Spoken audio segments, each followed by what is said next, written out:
अस्सलाम वालेकुम, आप देख रहे हैं सुबह पाकिस्तान। मैं हूं आपकी मेजबान सलमा कौसर और मेरे साथ है मोहम्मद शुएब। नाज़रीन गुड मॉर्निंग। और आज की मॉर्निंग बड़ी ही शानदार है इसलिए कि मौसम बड़ा प्यारा है और जब मौसम अच्छा होता है तो यूं भी दिल करता है कि ऑफिस ना चाहें या ताख़ीर से जाएं। बच्चों की मौजें हैं कि छुट्टियां, लेकिन हमारी ऐसी कोई मौज नहीं है। बड़े वाले बच्चों की कोई मौज नहीं है, लेकिन बड़े वाले बच्चों की आज मॉर्निंग कैसी हुई है, नाश्ते में क्या खाया है, आप तो हमें जरूर बताया करें। लेकिन मेरी हम लोग जरूर बताएंगे कि हमने बॉइल्ड एग खाया है प्रोग्राम से बिल्कुल पहले। और मौसम शुएब है तो खूबसूरत, बिलाशुबा इसमें कोई दूसरी राय नहीं है।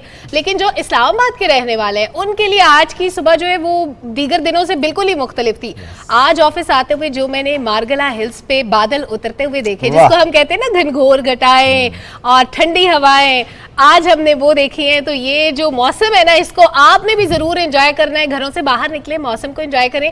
और वो बेचारे बच्चे जिनकी छुट्टियां हैं, जिनको आपने बिल्कुल बंद करके रखा हुआ है घरों में, उनको थोड़ा सा मौका दें खुली फजा में सांस। एग्जैक्टली ऐसे ही तो इस बात हमने इस्लामाबाद की है, जिससे मुतालिक कहा जा रहा है कि आइंदा आने वाले 8-10 दिनों में बारिश का सिलसिला रहेगा, वाइड स्प्रेड शावर्स होंगे। और आज रात को जरा ज्यादा बारिश की उम्मीद की जा रही है। पूरे मुल्क का मौसम कैसा है इस पर बात करेंगे। चीफ मेट्रोलॉजिस्ट सरदार सरफराज साहब ने हमें ज्वाइन किया, वेलकम करेंगे। अस्सलाम वालेकुम, गुड मॉर्निंग सर, कैसे हैं आप?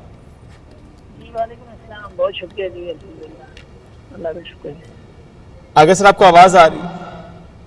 आवाज आ रही है तो थोड़ा जानना चाह रहे हैं आपसे, मुल्क का मजमूई मौसम कैसा रहेगा 24-48 घंटों में? देखिए, ऊपर यानी लाहौर, फैसलाबाद, गुजरांवाला, फिर ऊपर इस्लामाबाद और उससे ऊपर केपी के कुछ इलाकों में, मेरी साइड पे इधर तो मेरे ख्याल में आज बारिश कहीं कहीं हुई भी होगी रात को, लेकिन शुरू हो जाएगी आज रात से, आने वाली शाम से या रात से अच्छी तेज बारिश। और ये स्पेल जो है रहेगा अगले तकरीबन हफ्ता भर रहेगा। और ग्रेजुअली फिर ये फैलते फैलते नीचे सेंट्रल पंजाब, फिर साउथ पंजाब, फिर नॉर्थ ईस्ट बलोचिस्तान और फिर सिंध पे भी 23 से ऑनवर्ड 26 तक ये चलेगा। तो अच्छी तेज बारिशें हैं इस स्पेल में दोबारा से तकरीबन पूरे मुल्क में ही। गिलगित बल्तिस्तान पे कोई इतनी ज़्यादा नहीं, लेकिन इधर बलोचिस्तान के जो वो इलाके जो ईरान के साथ लगते हैं उनको छोड़कर बाकी सभी जगहों में ये अच्छी तेज बारिशें हैं अगले पूरे हफ्ते के दौरान। ठीक डॉक्टर साहब, हमारे लिए इस्लामाबाद में जो रहते हैं हमारे लिए तो बड़ा ज़बरदस्त मौसम है, हम तो एंजॉय कर रहे हैं, सुबह से डिस्कस कर रहे थे।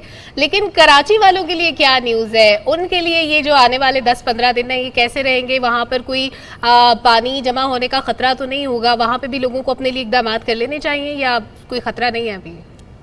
जी, जो ये स्पेल आ रहा है इसमें 2 दिन ऐसे होंगे 24 और 25 जिसमें तेज स्पेल मतवक्की है। यानी वैसे तो 23 से लेके 26 पे मुहीत होगा, 3 से 4 दिन एटलीस्ट पूरे सिंध में बारिशें रहेंगी।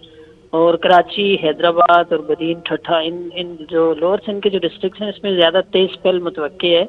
तो खदशा है कराची में दोबारा से ज़ाहिर है तेज़ बारिश होगी। जब यहाँ 80-100 मिलीमीटर बारिश से उससे ऊपर बारिश हो जाए कुछ थोड़ी देर में तो फिर अर्बन फ्लडिंग की से सूरत हाल पैदा हो जाती है। तो इस बात का है खदशा है कि दोबारा से 25 को खास कर। जी, ये अर्बन फ्लडिंग का खदशा सिर्फ कराची के लिए सर? नहीं, बाकी डिस्ट्रिक्ट्स भी मैंने आपको बताया ना कि इसमें बदीन भी आ सकता है, ठट्ठा भी, वहाँ भी ऐसा खदशा है। इसी तरह से पीछे उसके ईस्ट में उमरकोट और मीरपुर खास, और फिर ऊपर सांगड़ और इस तरफ वेस्ट की तरफ दादू और जामशरोद, ये डिस्ट्रिक्ट जो हैं क्योंकि वो बलूचिस्तान के साथ लगते हैं तो बलूचिस्तान पे मुसलसल ही हैवी स्पेल चल रहा है। और आने वाला जो स्पेल होगा वो अगेन वहाँ पर हैवी फॉल्स होंगे, तो उसके नतीजे में फिर वो डिस्ट्रिक्ट भी मुतासर होंगे। डॉक्टर साहब, बलूचिस्तान में आप जानते हैं कि ऑलरेडी लोग बेचारे बड़े परेशान हैं, मुसीबत में हैं। बहुत से लोगों की डेथ भी हुई है हादसात में, बहुत से लोगों को अपना घर बार छोड़ना पड़ा है। तो कौन से स्पेसिफिक एरियाज हैं जहां पर लोगों को मजीद एहतियाती तदाबीर इख्तियार करना होगी, या वहां पर बहुत ज्यादा हैवी स्पेल्स आने वाले दिनों में हो सकते हैं? इसमें देखिए, जो नॉर्थ ईस्ट बलूचिस्तान के डिस्ट्रिक्ट हैं ना, सिब्बी, कोलू, किला सैफुल्ला और उसके साथ बारखान और जाफराबाद, नसीराबाद, और फिर नीचे आ जाएं तो खुशदार डिस्ट्रिक्ट, लसबेला डिस्ट्रिक्ट, ये जो पूरी पट्टी है सिंध के मतलब जस्ट वेस्ट में से शुरू हो जाती है। ये नॉर्थ वेस्ट से लसबेला, खुशदार और फिर ऐसे चलते जाएं ऊपर अब नॉर्थ ईस्ट की तरफ, तो ये जितने नाम मैंने गिनवाए ये ज़्यादा मुतासर हो सकते हैं। ठीक सर, थोड़ा सा भी जानना चाहेंगे कि एक ही सिस्टम है जिसका ये वाइड स्प्रेड शावर नजर आएगा हमें, या कि ज्यादा सिस्टम्स मौजूद हैं पाकिस्तान के ऊपर भी और आसपास भी? जी देखिए, ये एक स्पेल है जो इस वक्त सेंट्रल इंडिया में समझ लें मौजूद है, लो प्रेशर एरिया का सेंटर। अच्छा। और वहाँ से उसके नतीजे में हवाएं ऊपर जाना, यानी शुमाली पाकिस्तान में, उसमें लाहौर, फैसलाबाद, गुजरांवाला, ये जो एरिया है वहाँ तो अभी भी कुछ ना कुछ हल्की फुल्की बारिश चल रही होगी, तो वो फैलते फैलते फिर पूरे मुल्क पे तकरीबन जो फैल जाएगा। तो है तो सिलसिला एक ही, लेकिन एक तरह से प्रोलॉन्ग स्पेल है, क्योंकि इसका जो पीछे एक्सेस है वो ठीक बे ऑफ बंगाल तक पे बना हुआ है, तो वो एक ट्रैक है पूरा मानसून हवाओं का, तो वो मुसलसल आती रहेंगी। तो पूरा एक आध हफ्ता है जो, यानी कहीं कहीं तो 28-29 तक बलूचिस्तान में खासकर, तो पूरे जनवरी के एंड तक जाता हुआ दिखाई देता है, वैसे जुलाई के एंड तक। अच्छा डॉक्टर साहब, हमारे जो काश्तकार हजरात हैं वो रीजन्स जहां पर अभी बारिशें ज़्यादा हो रही हैं और एनडीएमए की तरफ से भी कुछ एडवाइजरीज हम देख रहे थे जारी की गई हैं, तो काश्तकारों के लिए क्या हिदायत जारी की जा रही हैं कि कौन से रीजन के काश्तकार ऐसे हैं जिनको अपनी फसलों को जो पानी लगाने का मौसम होता है उसमें बड़ा देखभाल के उनको एहतियात से वो सेट करने चाहिए पैरामीटर्स, ताकि ज़ाहिर है बारिश से भी पानी आ रहा है वो भी सैराब कर रहे हैं तो फसलों के लिए नुकसानदेह भी हो सकता है इतना पानी। इसमें देखिए, जितने भी खासकर जो बारानी इलाके, तो वो तो उनको तो फ़ायदा है, वो तो इतना नहीं उनके लिए मसला होता, लेकिन जहाँ नहरी पानी का होता है तो वो इन अगले पूरे हफ्ते 8 दिनों में पानी ना दे नहरों के जरिए ना, जो क्योंकि बारिश इतनी ऊपर से बरस रही होगी। दूसरा फिर ये कि उसमें ये जो चावल की उसके काश्त के इलाके होते हैं, जैसे अपर सिंध में दादू, लड़काना, और इधर बलूचिस्तान में ये जाफराबाद, नसीराबाद इन इलाकों में होता है, तो वहाँ के किसानों को चाहिए कि मतलब उनके लिए तो अच्छी चीज़ है कि चावल के लिए जितनी भी ज़्यादा बारिश हो तो अच्छी होती है, लेकिन जहाँ जहाँ कपास की और दूसरी सिंध में जैसे है नौशहरा फिरोज डिस्ट्रिक्ट, नवाबशाह और इसी तरह से सक्खर, रोड़ी, वहाँ खजूर की वो होती है, तो वो उनके लिए डैमेज होती है, ज़्यादा बारिश डैमेजिंग होती है, तो वो जो एहतियात कर सकते हैं एहतियाती तदाबीर करें। और दौरान बारिश ज़ाहिर है कि तकरीबन पूरे हफ्ते भर का स्पेल है, तो इसमें दवाओं जो छिड़काव विड़काव करते हैं दवाओं का, उससे परहेज करें, वो ना करें, तो इस तरह की कुछ एहतियाती तदाबीर कर सकते हैं।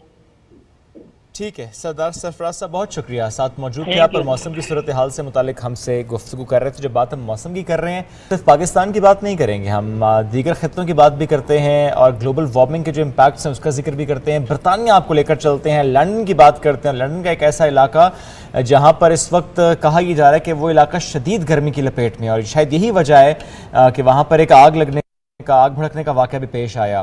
तो ऐसे वाक़यात चूँकि ज़ाहिर है नुकसान इससे होता है, ना सिर्फ माली बल्कि समटाइम्स जानी नुकसान भी होता है। तो इसके हम हवाले से आपको कुछ फुटेज भी दिखा रहे हैं इस वक्त लंदन की, और ये वहाँ पर गर्मी पड़ने का या गर्मी के जोर का एक रिकॉर्ड है जो कायम हो रहा है कि नॉर्मली जुलाई ऐसा नहीं होता उनका, नॉर्मली इतना ज़्यादा टेम्परेचर राइज नहीं करता वहाँ पर। बिल्कुल, ये कई दहाइयों का रिकॉर्ड है जो टूटा है, और ना सिर्फ लंदन की हम बात करें बल्कि उसके अलावा स्पेन में 41 डिग्री रिकॉर्ड किया गया, फ्रांस में 40 डिग्रीज रिकॉर्ड किया गया।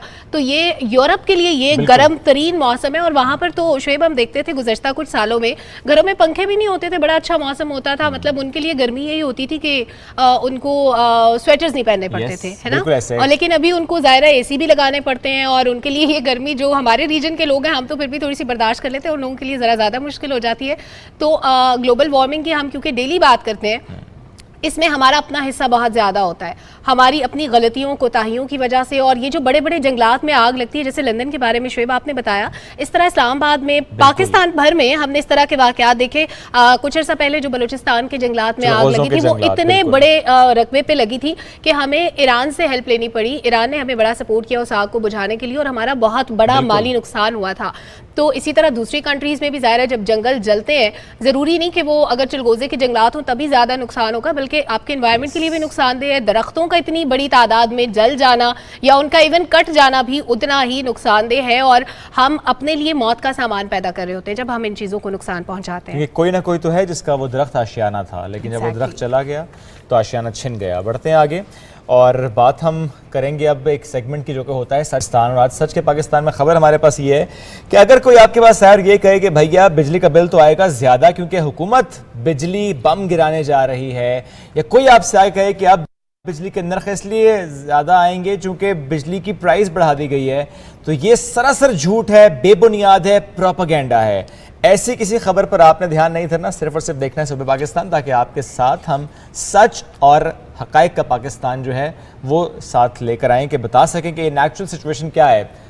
कीमत बढ़ेगी, ज़रूर बताएंगे कीमत बढ़ी है, ग्लोबल फिनोमेनाज होते हैं कुछ, लेकिन ऐसा कोई मामला नहीं है कि बिजली कीमतें बढ़ाने से मुताल्लिक कोई बात हुई हो।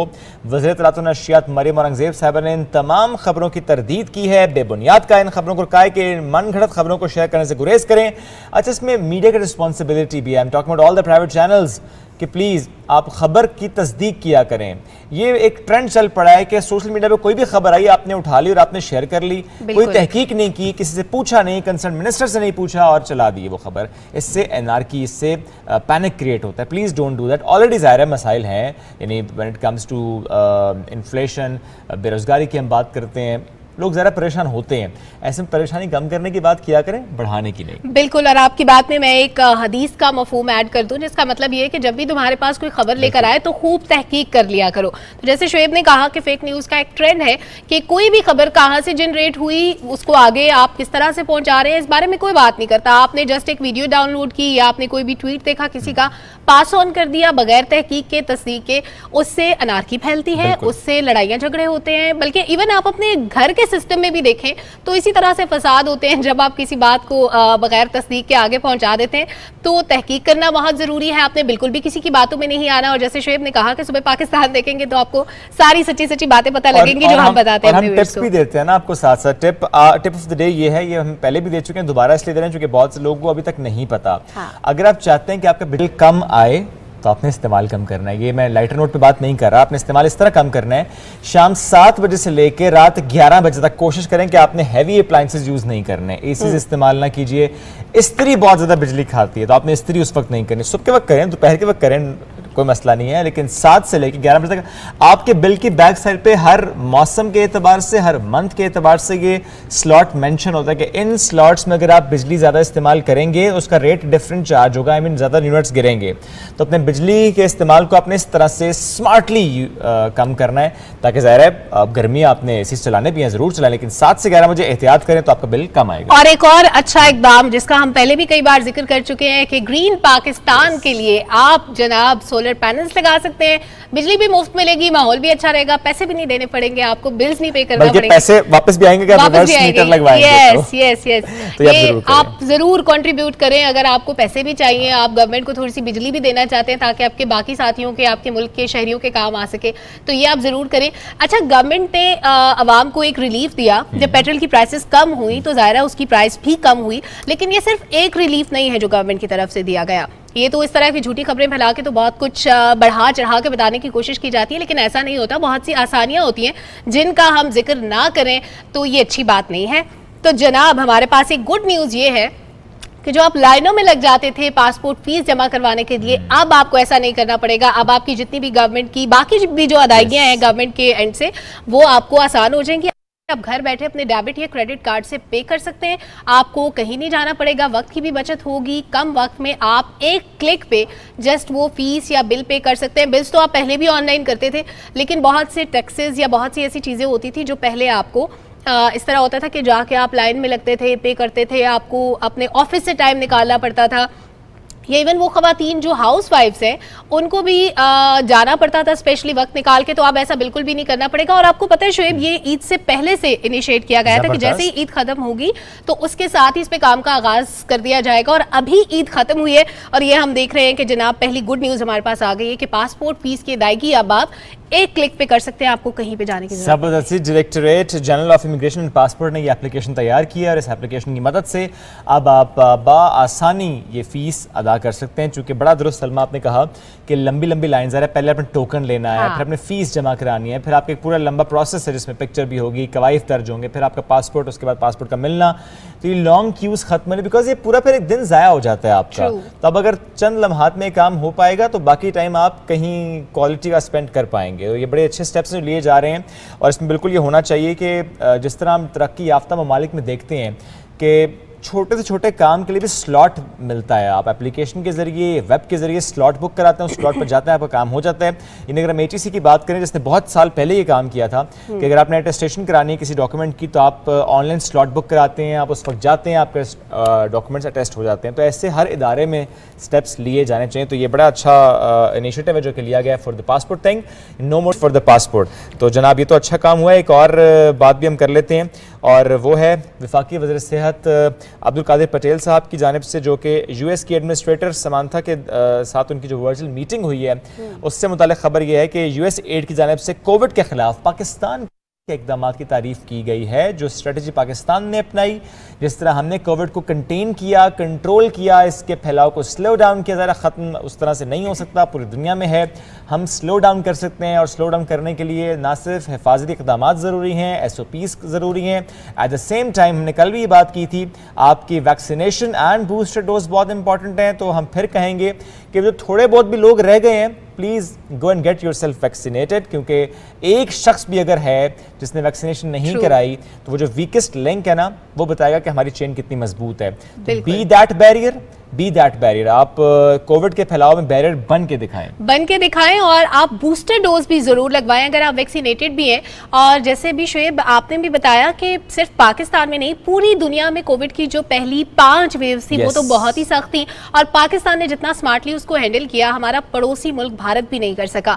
हमारे यहाँ आधे से भी कम केसेस थे कोविड के, और हमने बहुत कम वक्त में शुएब हमने इतने अच्छे तरीके से अपने लिए वेंटिलेटर्स तैयार किए, हमने वैक्सीन तैयार की, और जितना दिन रात इस पे रिसर्च हुई, जितना तेजी से काम हुआ, मेरा ख्याल है दुनिया का कोई मुल्क ऐसा नहीं है जो इतना रैपिड इसको डील कर सका हो, इसके साथ कोप अप कर सका हो। तो ये पाकिस्तान ने जो किया, उसमें हमारा हिस्सा डालना जरूर बनता है। हर चीज में मैं शहरियों की जानिब से हिस्से की बात इसलिए करती हूँ कि जब हम जमहूरियत डिमांड करते हैं, जब हम जमहूर की बात करते हैं, तो हमें कुछ अपनी तरफ से भी उसमें ऐड करना होता है, सब कुछ हमें मांगना नहीं होता।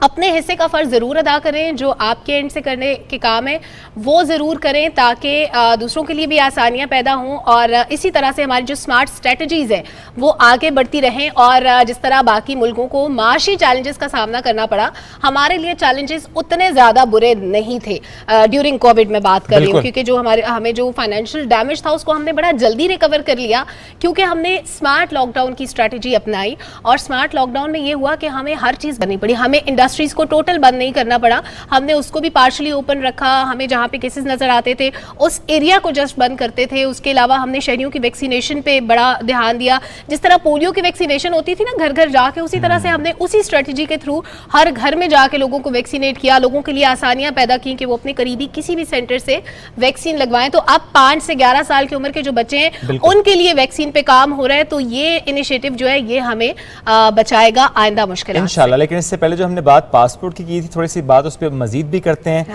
डिजिटल इकोनॉमी का जो विजन है इस वक्त हुकूमत पाकिस्तान का, उस पर बात करेंगे। और हमें प्रोग्राम में ज्वाइन किया है स्ट्रेटेजिक रिफॉर्म्स यूनिट के सरबराह सलमान सूफी साहब ने, उन्हें वेलकम करेंगे। सलमान साहब, डिजिटल इकोनॉमी का विजन और इसके तहत जो हम देख रहे हैं स्टेप्स लिए जा रहे हैं, सबसे पहले सर ये पासपोर्ट के हवाले से बड़ा अच्छा स्टेप, आई मस्ट अप्रिशिएट कि गवर्नमेंट थोड़ा सा इसके हवाले से बताएंगे सर कि ये कितना अहम था। चूँकि ज़ाहिर है लंबी लंबी कतारें लगना, वक्त का ज़िया होना, उसमें ज़ाहिर है हम देखते हैं कि जितनी देर लोग वहाँ पे रहेंगे एनर्जी भी ज़ाया होती है। थोड़ा सा इस पर प्लीज़ एलैबोरेट कीजिएगा। जी, thank you very much and good morning. इसमें जो आपने जिस तरह बताया कि passport is a very basic travel document के जो कि हमारे तमाम शहरी जो यूज़ करते हैं बाहर जाने के लिए। अब उसमें 2 एलिमेंट्स थे, एक उनको फीस जमा करवाना और एक उनको जो अपना फिजिकली प्रेजेंट होना पासपोर्ट ऑफिस में टू प्रोसेस देयर एप्लीकेशन। अब जो फीस जमा कराने का जो बहुत इंपॉर्टेंट कंपोनेंट है वो अनफॉर्चुनेटली पेपर बेस्ड था। उसमें लोगों को बैंकों में पहले खड़ा होना पड़ता था, फिर उसमें एजेंट्स इन्वॉल्व हो जाते थे, यानी कि एक बहुत ही कम्बरसम प्रोसेस है। जिस तरह आप इमेजिन करेंगे एक एल्डरली है या एक डिसेबल्ड है या कोई खातून है जो बाहर नहीं निकलना चाहती हैं, या लोग वैसे ही बिजी हैं वो नहीं बैंक जा सकते, तो उनके लिए बहुत बड़ा प्रॉब्लम था कि वो पासपोर्ट की फीस जमा करवा सकें। तो इसमें फिर प्राइम मिनिस्टर पाकिस्तान ने इसमें इस प्रोजेक्ट को एक्सपेडाइट करने पे इंस्ट्रक्शंस जारी की, और I must appreciate Rana Sanaullah साहब जो मिनिस्टर इंटीरियर हैं कि उन्होंने फौरन इस प्रोजेक्ट को कंप्लीट करवाया थ्रू टीटी पासपोर्ट। तो ये इसमें जो ऐप है ये इंशाअल्लाह ताला विद इन 1 or 2 वीक्स जो है ये लॉन्च कर दी जाएगी। इसका जो है प्रोसेस कंप्लीट हो चुका है, दिस इज ऑलरेडी फंक्शनिंग। और इसके अंदर जो फंक्शन होंगे वो मैं आपको बता देता हूँ कि आपने कोई भी पासपोर्ट अप्लाई करना है, आप सिंपली ये ऐप डाउनलोड करेंगे, उसमें अपनी इंफॉर्मेशन डालेंगे, आपको फिर ऑप्शन दे दी जाएगी कि आप डेबिट कार्ड के थ्रू या दूसरे डिफरेंट प्राइवेट कंपनीज के चैनल्स मौजूद हैं पेमेंट्स के, उसके थ्रू आप पेमेंट करेंगे। उसमें फिर आपको पासपोर्ट नंबर की अपनी एप्लीकेशन आप ट्रैक कर सकेंगे। फिर इसके अलावा इसमें चैट का फंक्शन ऐड किया जा रहा है कि अगर आपको कोई प्रॉब्लम है, आपने कोई अपनी पासपोर्ट एप्लीकेशन के बारे में इंफॉर्मेशन लेनी है, तो आप इसी एप्लीकेशन के थ्रू चैट करके पासपोर्ट ऑफिस से बात कर सकेंगे। फिर इसके अलावा जो मोस्ट इम्पॉर्टेंट चीज है कि वो ये ऐप जो है वो ना सिर्फ ऐप स्टोर पर मौजूद होगी, बल्कि आप पासपोर्ट की वेबसाइट पे भी जाके इस लिंक के थ्रू पासपोर्ट अपनी अप्लाई कर सकेंगे। तो this will be a sea change in how people apply for passports, और ये उनकी जिंदगी में बहुत आसानी जो है वो पैदा होगी। सलमान साहब, एक और चीज़ जो हमने देखी जिसको ज़रूर अप्रिशिएट करना चाहिए इस फोरम पे भी, वो ये थी जो फेक चेक्स होते हैं, बोगस चेक्स होते हैं, उनका रास्ता रोकने के लिए एक पॉलिसी बनाई गई। मजीद कौन सी चीज़ें पाइपलाइन में है, कौन सी अच्छी न्यूज़ हमें सुनने को मिलेगी? क्योंकि हमें पता चला था ईद से पहले कि ईद के फ़ौरन बाद जिन चीज़ों पर काम हो रहा है उनमें से एक तो ये था कि पासपोर्ट की फ़ीस आप घर बैठे पे कर सकते हैं। उसके अलावा भी बहुत सी हुकूमती अदायगियाँ ऐसी हैं जो कि आप एक क्लिक पे कर सकेंगे, वो उसके बारे में थोड़ा सा बताइएगा। जी बिल्कुल, prime minister Pakistan is very clear on his direction of cashless economy. उनकी कोशिश है कि हम जो कैशलेस इकोनॉमी की तरफ जाएं, ताकि लोगों के लिए आसानी पैदा हो, उनको कैश ना कैरी करना पड़े, और जो ट्रांसफर्स हैं वो तमाम इंटर बैंक के थ्रू हों, ताकि हमारी जो इकोनॉमी है वो ना सिर्फ इंटरनेशनल तौर पे इम्प्रूव करे, बल्कि उसमें सिटीजन के लिए जो सबसे ज्यादा आसानी है जो वो पैदा की जा सके। तो तकरीबन 4000 ऐसी गवर्नमेंट की पेमेंट्स हैं जो इस वक्त जो है वो पेपर बेस्ड हैं, जिसके लिए आपको बैंक विजिट करना पड़ता है। तो प्राइम मिनिस्टर के इंस्ट्रक्शंस के हिसाब से नेशनल बैंक ने इस पर ऑलरेडी काम स्टार्ट कर दिया है, और इंशाल्लाह ताला जो first set of government payments हैं वो विद इन 1 मंथ जो है वो ऑनलाइन कर दी जाएंगी, और with in 6 to 9 month complete 4000 payment जो गवर्नमेंट की हैं वो ऑनलाइन अवेलेबल होंगी। आप सिर्फ एक वेबसाइट पे जाएंगे, वहां पे आप सिलेक्ट करेंगे कि आप किस किस्म की पेमेंट करना चाह रहे हैं, आपने कोई टैक्स पे करना है, आपने कोई फीस पे करनी है, आपने कोई पासपोर्ट की फीस पे करनी है, या इसके अलावा आप कस्टम्स की कोई पेमेंट करना चाह रहे हैं, तो और या इसके अलावा और भी बेशुमार गवर्नमेंट की पेमेंट्स होती हैं जो आप बैंक जाके करते हैं, तो वो अब तमाम की तमाम जो है वो ऑनलाइन हो जाएंगी। तो जैसे आप इमेजिन करें कि आपके जो मिलियंस ऑफ सिटीजन जो हैं, जो ये जिनको रोज बैंक जाना पड़ता है, उनका ना सिर्फ फ्यूल बचेगा, उनका टाइम बचेगा, और मोस्ट इम्पोर्टेंटली उनको जो है कोई फीस नहीं पे करनी पड़ेगी नेशनल बैंक की वेबसाइट के ऊपर, जब वो ये ऑनलाइन सर्विसेज जो है वो अवेल करेंगे। सही। सलमान साहब, क्या मैं दुरुस्त समझ रहा हूँ कि जिस तरह तरक्की याफ्ता ममालिक में हम देखते हैं कि एक आईडी नंबर होता है और उसके अगेंस्ट सारी उनकी ट्रांजैक्शंस हो रही होती हैं, कोई पेनल्टी भी आए तो उसके थ्रू पे होती है, तो जो आपने बात की कैशलेस इकोनॉमी की, क्या वाकई हम बड़ी तेज़ी से अब प्लास्टिक मनी की तरफ जा रहे हैं, from cash to plastic money? जी, कैशलेस इकोनॉमी का मकसद बेसिकली यही होता है कि आप जो है वो लोगों को फैसिलिटेट इस तरह करें कि जिसमें वो अपनी ट्रांजैक्शन जो है वो कोई, उन्होंने बिजनेस करना है, उन्होंने कोई यूटिलिटी पेमेंट करनी है, उन्होंने कोई वैसी ट्रांजैक्शन करनी है, तो उनको पेपर बेस्ड करेंसी ना यूज करनी पड़े, वो अपने ऑनलाइन बैंक अकाउंट के थ्रू या ऑनलाइन फिनटेक की जो बाकी सर्विसेज उनके थ्रू पेमेंट कर सकें। इसमें स्टेट बैंक का जो ऑलरेडी एक इनिशिएटिव काम कर रहा है, रास्क जिसको बोलते हैं, वो एक आपके टेलीफोन नंबर से कनेक्टेड है, जो कि ऑलरेडी फंक्शनिंग है, it's a very good initiative. तो उसी सिलसिले को इसको एक्सपैंड करते हुए अब हमारी नेक्स्ट जो कोशिश है कि हम रास्क को भी जो इन डिजिटल पेमेंट्स के साथ कनेक्ट कर दें, कि इवेंचुअली हमारा गोल है कि with in 1 to 2 to 3 years Pakistan का हर शहरी जो है उसकी जो टेलीफोन नंबर उसकी आइडेंटिटी बन जाए, और वो अपनी तमाम पेमेंट जो है वो अपने टेलीफोन नंबर की बेस पे जो है ना वो कर सके, और अपनी तमाम पेमेंट्स जो रिसीव भी करनी है वो टेलीफोन नंबर की बेस पे कर सके। तो जिससे आपके समझिए कि आपके जो बैंक के जो विजिट्स हैं वो बिल्कुल ही एक तरह के खत्म होकर रह जाएंगे। सलमान साहब, एक और अच्छी चीज़, जैसे आपने कहा कि नंबर नाम पे होना चाहिए, इसी तरह गाड़ी के बारे में भी हम देख रहे थे कि गाड़ियां भी अब नाम पे करवाने की हिदायत जारी की जा रही हैं, ताकि जो भी चालान हो उसको वो आपको घर पे मैसेज आ जाएगा, लेटर आ जाएगा, और आप उसको पे कर देंगे, जैसे तरक्की याफ्ता ममालिक में होता है। ये भी ज़बरदस्त चीज़ है। कैशलेस इकोनॉमी की सर हम बात कर रहे हैं, तो एक खबर हम ये भी सुनते थे, बहुत से माहिरीन ये भी कहते थे कि अगर बड़े नोट ख़त्म कर दिए जाएं तो करप्शन का, मनी लॉन्ड्रिंग का रास्ता रोका जा सकता है। क्या कैशलेस इकोनॉमी बेहतर ऑप्शन है, या नोटों में रद्दोबदल जो है, बड़े नोट ख़त्म कर दिए जाएं, छोटे नोट हो तो उनकी ट्रांजेक्शन्स मुश्किल होती हैं, which is the safest option? नहीं, ये वो एक बहुत एक्सट्रीम स्टेप है जो कि लोगों की जिंदगी में ज्यादा प्रॉब्लम्स क्रिएट करता है। उसमें ऑफ कोर्स जो इस तरह के इश्यूज आते हैं कि जहाँ पे लोगों ने वोट किया होता है या लोगों ने गलत पैसे रखे होते हैं जो कि ब्लैक मनी होता है, तो लेकिन वो एक बहुत स्मॉल परसेंटेज है कि उसकी बेस पे आप पूरी कंट्री का सिस्टम एकदम पॉपुलस मेजर्स के थ्रू चेंज नहीं कर सकते, जो करना भी नहीं चाहिए। तो इसीलिए जो कैशलेस इकोनॉमी एक ऐसी चीज है कि जिसमें आप अपने एग्जिस्टिंग ही सिस्टम, जब आप कैशलेस इकोनॉमी में बेसिकली अकाउंटेबिलिटी होती है कि जब अगर मैं आपको पेमेंट कर रहा हूँ तो उसका ट्रेस है कि वो पेमेंट मेरे पास पहले कैसे आई, मेरे पास वो अकाउंट में पैसे कैसे आए और मैंने फिर आपको पेमेंट की, तो उसका भी रिकॉर्ड मौजूद है। तो उससे अकाउंटेबिलिटी भी बढ़ती है, उससे लोगों का जो है वो ब्लैक मनी का भी सिस्टम जो है वो खत्म होता है और मोस्ट इंपॉर्टेंटली उनके लिए कन्वीनियंस पैदा होती है। ठीक है सर, विद योर परमिशन एक और टॉपिक पर कमेंट लेना चाहूँगा आपका, बिकॉज ज़रा वो भी एक बड़ा एक अहम मौजू रहा है हर चैनल के लिए भी, सोशल मीडिया के लिए भी, और चूँकि आपकी ट्वीट में देख रहा था अपडेट ऑन दुआ ज़हरा, थोड़ा सा मैं जानना चाहता हूँ आप सर, गवर्नमेंट का इस मामले में क्या स्टैंस रहा है, किस तरह से इस मामले को डील किया गया गवर्नमेंट की तरफ से, और कहीं से कोई कोताही जो कि गवर्नमेंट की नोटिस में आई हो, चाहे वो मीडिया पर्सपेक्टिव से हो, एंकर्स पर्सपेक्टिव से हो, यूट्यूबर्स पर्सपेक्टिव से हो? जी, गवर्नमेंट का जो पर्सपेक्टिव है वो सिर्फ लॉ पे बेस्ड है। Government does not get influenced with के मीडिया से प्रेशर आ रहा है या कोई इस तरह की और चीज है। गवर्नमेंट जो है वो फॉलो करती है लॉ को। अब तक जो लॉ की जो इंटरप्रिटेशन आई है उसमें कोई कंफ्यूजन है, लेकिन एक बात जो है जो हैवीली जिस तरफ जा रही है, जो मुख्तलिफ टेस्ट भी करवाए गए हैं उस बच्ची के, कि वो अंडर एज है। तो जब अंडर एज बच्ची का बात आती है तो उसमें गवर्नमेंट की फर्स्ट एंड फोरमोस्ट जो रिस्पॉन्सिबिलिटी है वो ये है कि वो उसको प्रोटेक्ट किया जाए और उसको किसी किस्म की एक्सप्लॉयटेशन से बचाया जाए। अब उसकी एक्सप्लॉयटेशन से बचाने के लिए उसका तो जो सबसे बड़ा मैकेनिज्म है वो ये है कि उसको प्रोटेक्टिव कस्टडी में रखा जाए और उसको मेक श्योर किया जाए कि वो अगर वो जो वो गार्डियन है उनके पास रहे, या अगर वो उसको कोई और खतरा है तो वो चाइल्ड प्रोटेक्शन ब्यूरो के पास रहे। अब कल कोर्ट पाकिस्तान में जो पंजाब में जो कोर्ट ने डिसीजन दिया कि उसको दारुल अमान में रखा जाए, वो हमने उसको फॉरन Punjab government I appreciate the Punjab government for immediately moving on it, कि उन्होंने उसको दारुल अमान में ट्रांसफर किया और उसको किसी किस्म की जो है ना वो हर किस्म की प्रोटेक्शन में रखा हुआ है। और आज जो है वो कोर्ट फैसला करेगी कि अगर वो अंडर एज है तो उसको चाइल्ड प्रोटेक्शन ब्यूरो में ट्रांसफर किया जाए। जैसे ही कोर्ट ये डिसीजन दे देगी तो हम उसको चाइल्ड प्रोटेक्शन ब्यूरो में ट्रांसफर करेंगे और उसके बाद हम सिंध गवर्नमेंट से रिक्वेस्ट करेंगे कि वो अपने चाइल्ड प्रोटेक्शन ब्यूरो को पंजाब भेजें और ताकि वो बच्ची को वापस उसके घर या सिंध चाइल्ड प्रोटेक्शन ब्यूरो में रखें।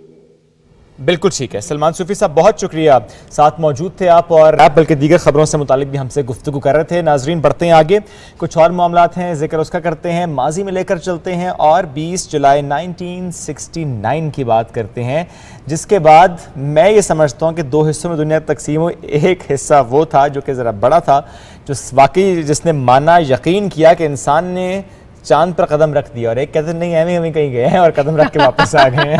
अब आप किस साइड पे थी वैसे? मैं तो ये सोच रही थी कि दुनिया चांद पे पहुंच गई, मैं और शुएब अभी तक स्टूडियोज में बैठे हैं, हम कहीं नहीं गए। लेकिन वाकई में ये बहुत बड़ी अचीवमेंट थी। चांद की तस्खीर कोई छोटा काम नहीं था, हजारों लोगों की मेहनत थी इसके पीछे और तकरीबन 4000 से ज्यादा ऐसे लोग थे जिन्होंने उस टीम में काम किया जो पहली दफा चांद पे गई थी। वैसे नील आर्मस्ट्रांग की वाइफ ने कहा था चांद तोड़ के लाओ। नहीं, वाइफ ने बिल्कुल नहीं कहा होगा। वाइफ तो ये सोचती रही होगी पता नहीं वापस आएगा या नहीं, मैं आगे की चीजें प्लान कर लूं। लेकिन ये बहुत बड़ी अचीवमेंट थी। चलो जी, जो इंटरनेशनल मून डे है जिसमें हमने कोई लाइटर से गुफ्तगू की है, बट ज़ाहिर this is an achievement for the Mankind, और इसके हवाले से सुबह पाकिस्तान ने एक खुसूसी रिपोर्ट तैयार की है इस दिन की मुनासबत से। आइए देखते हैं।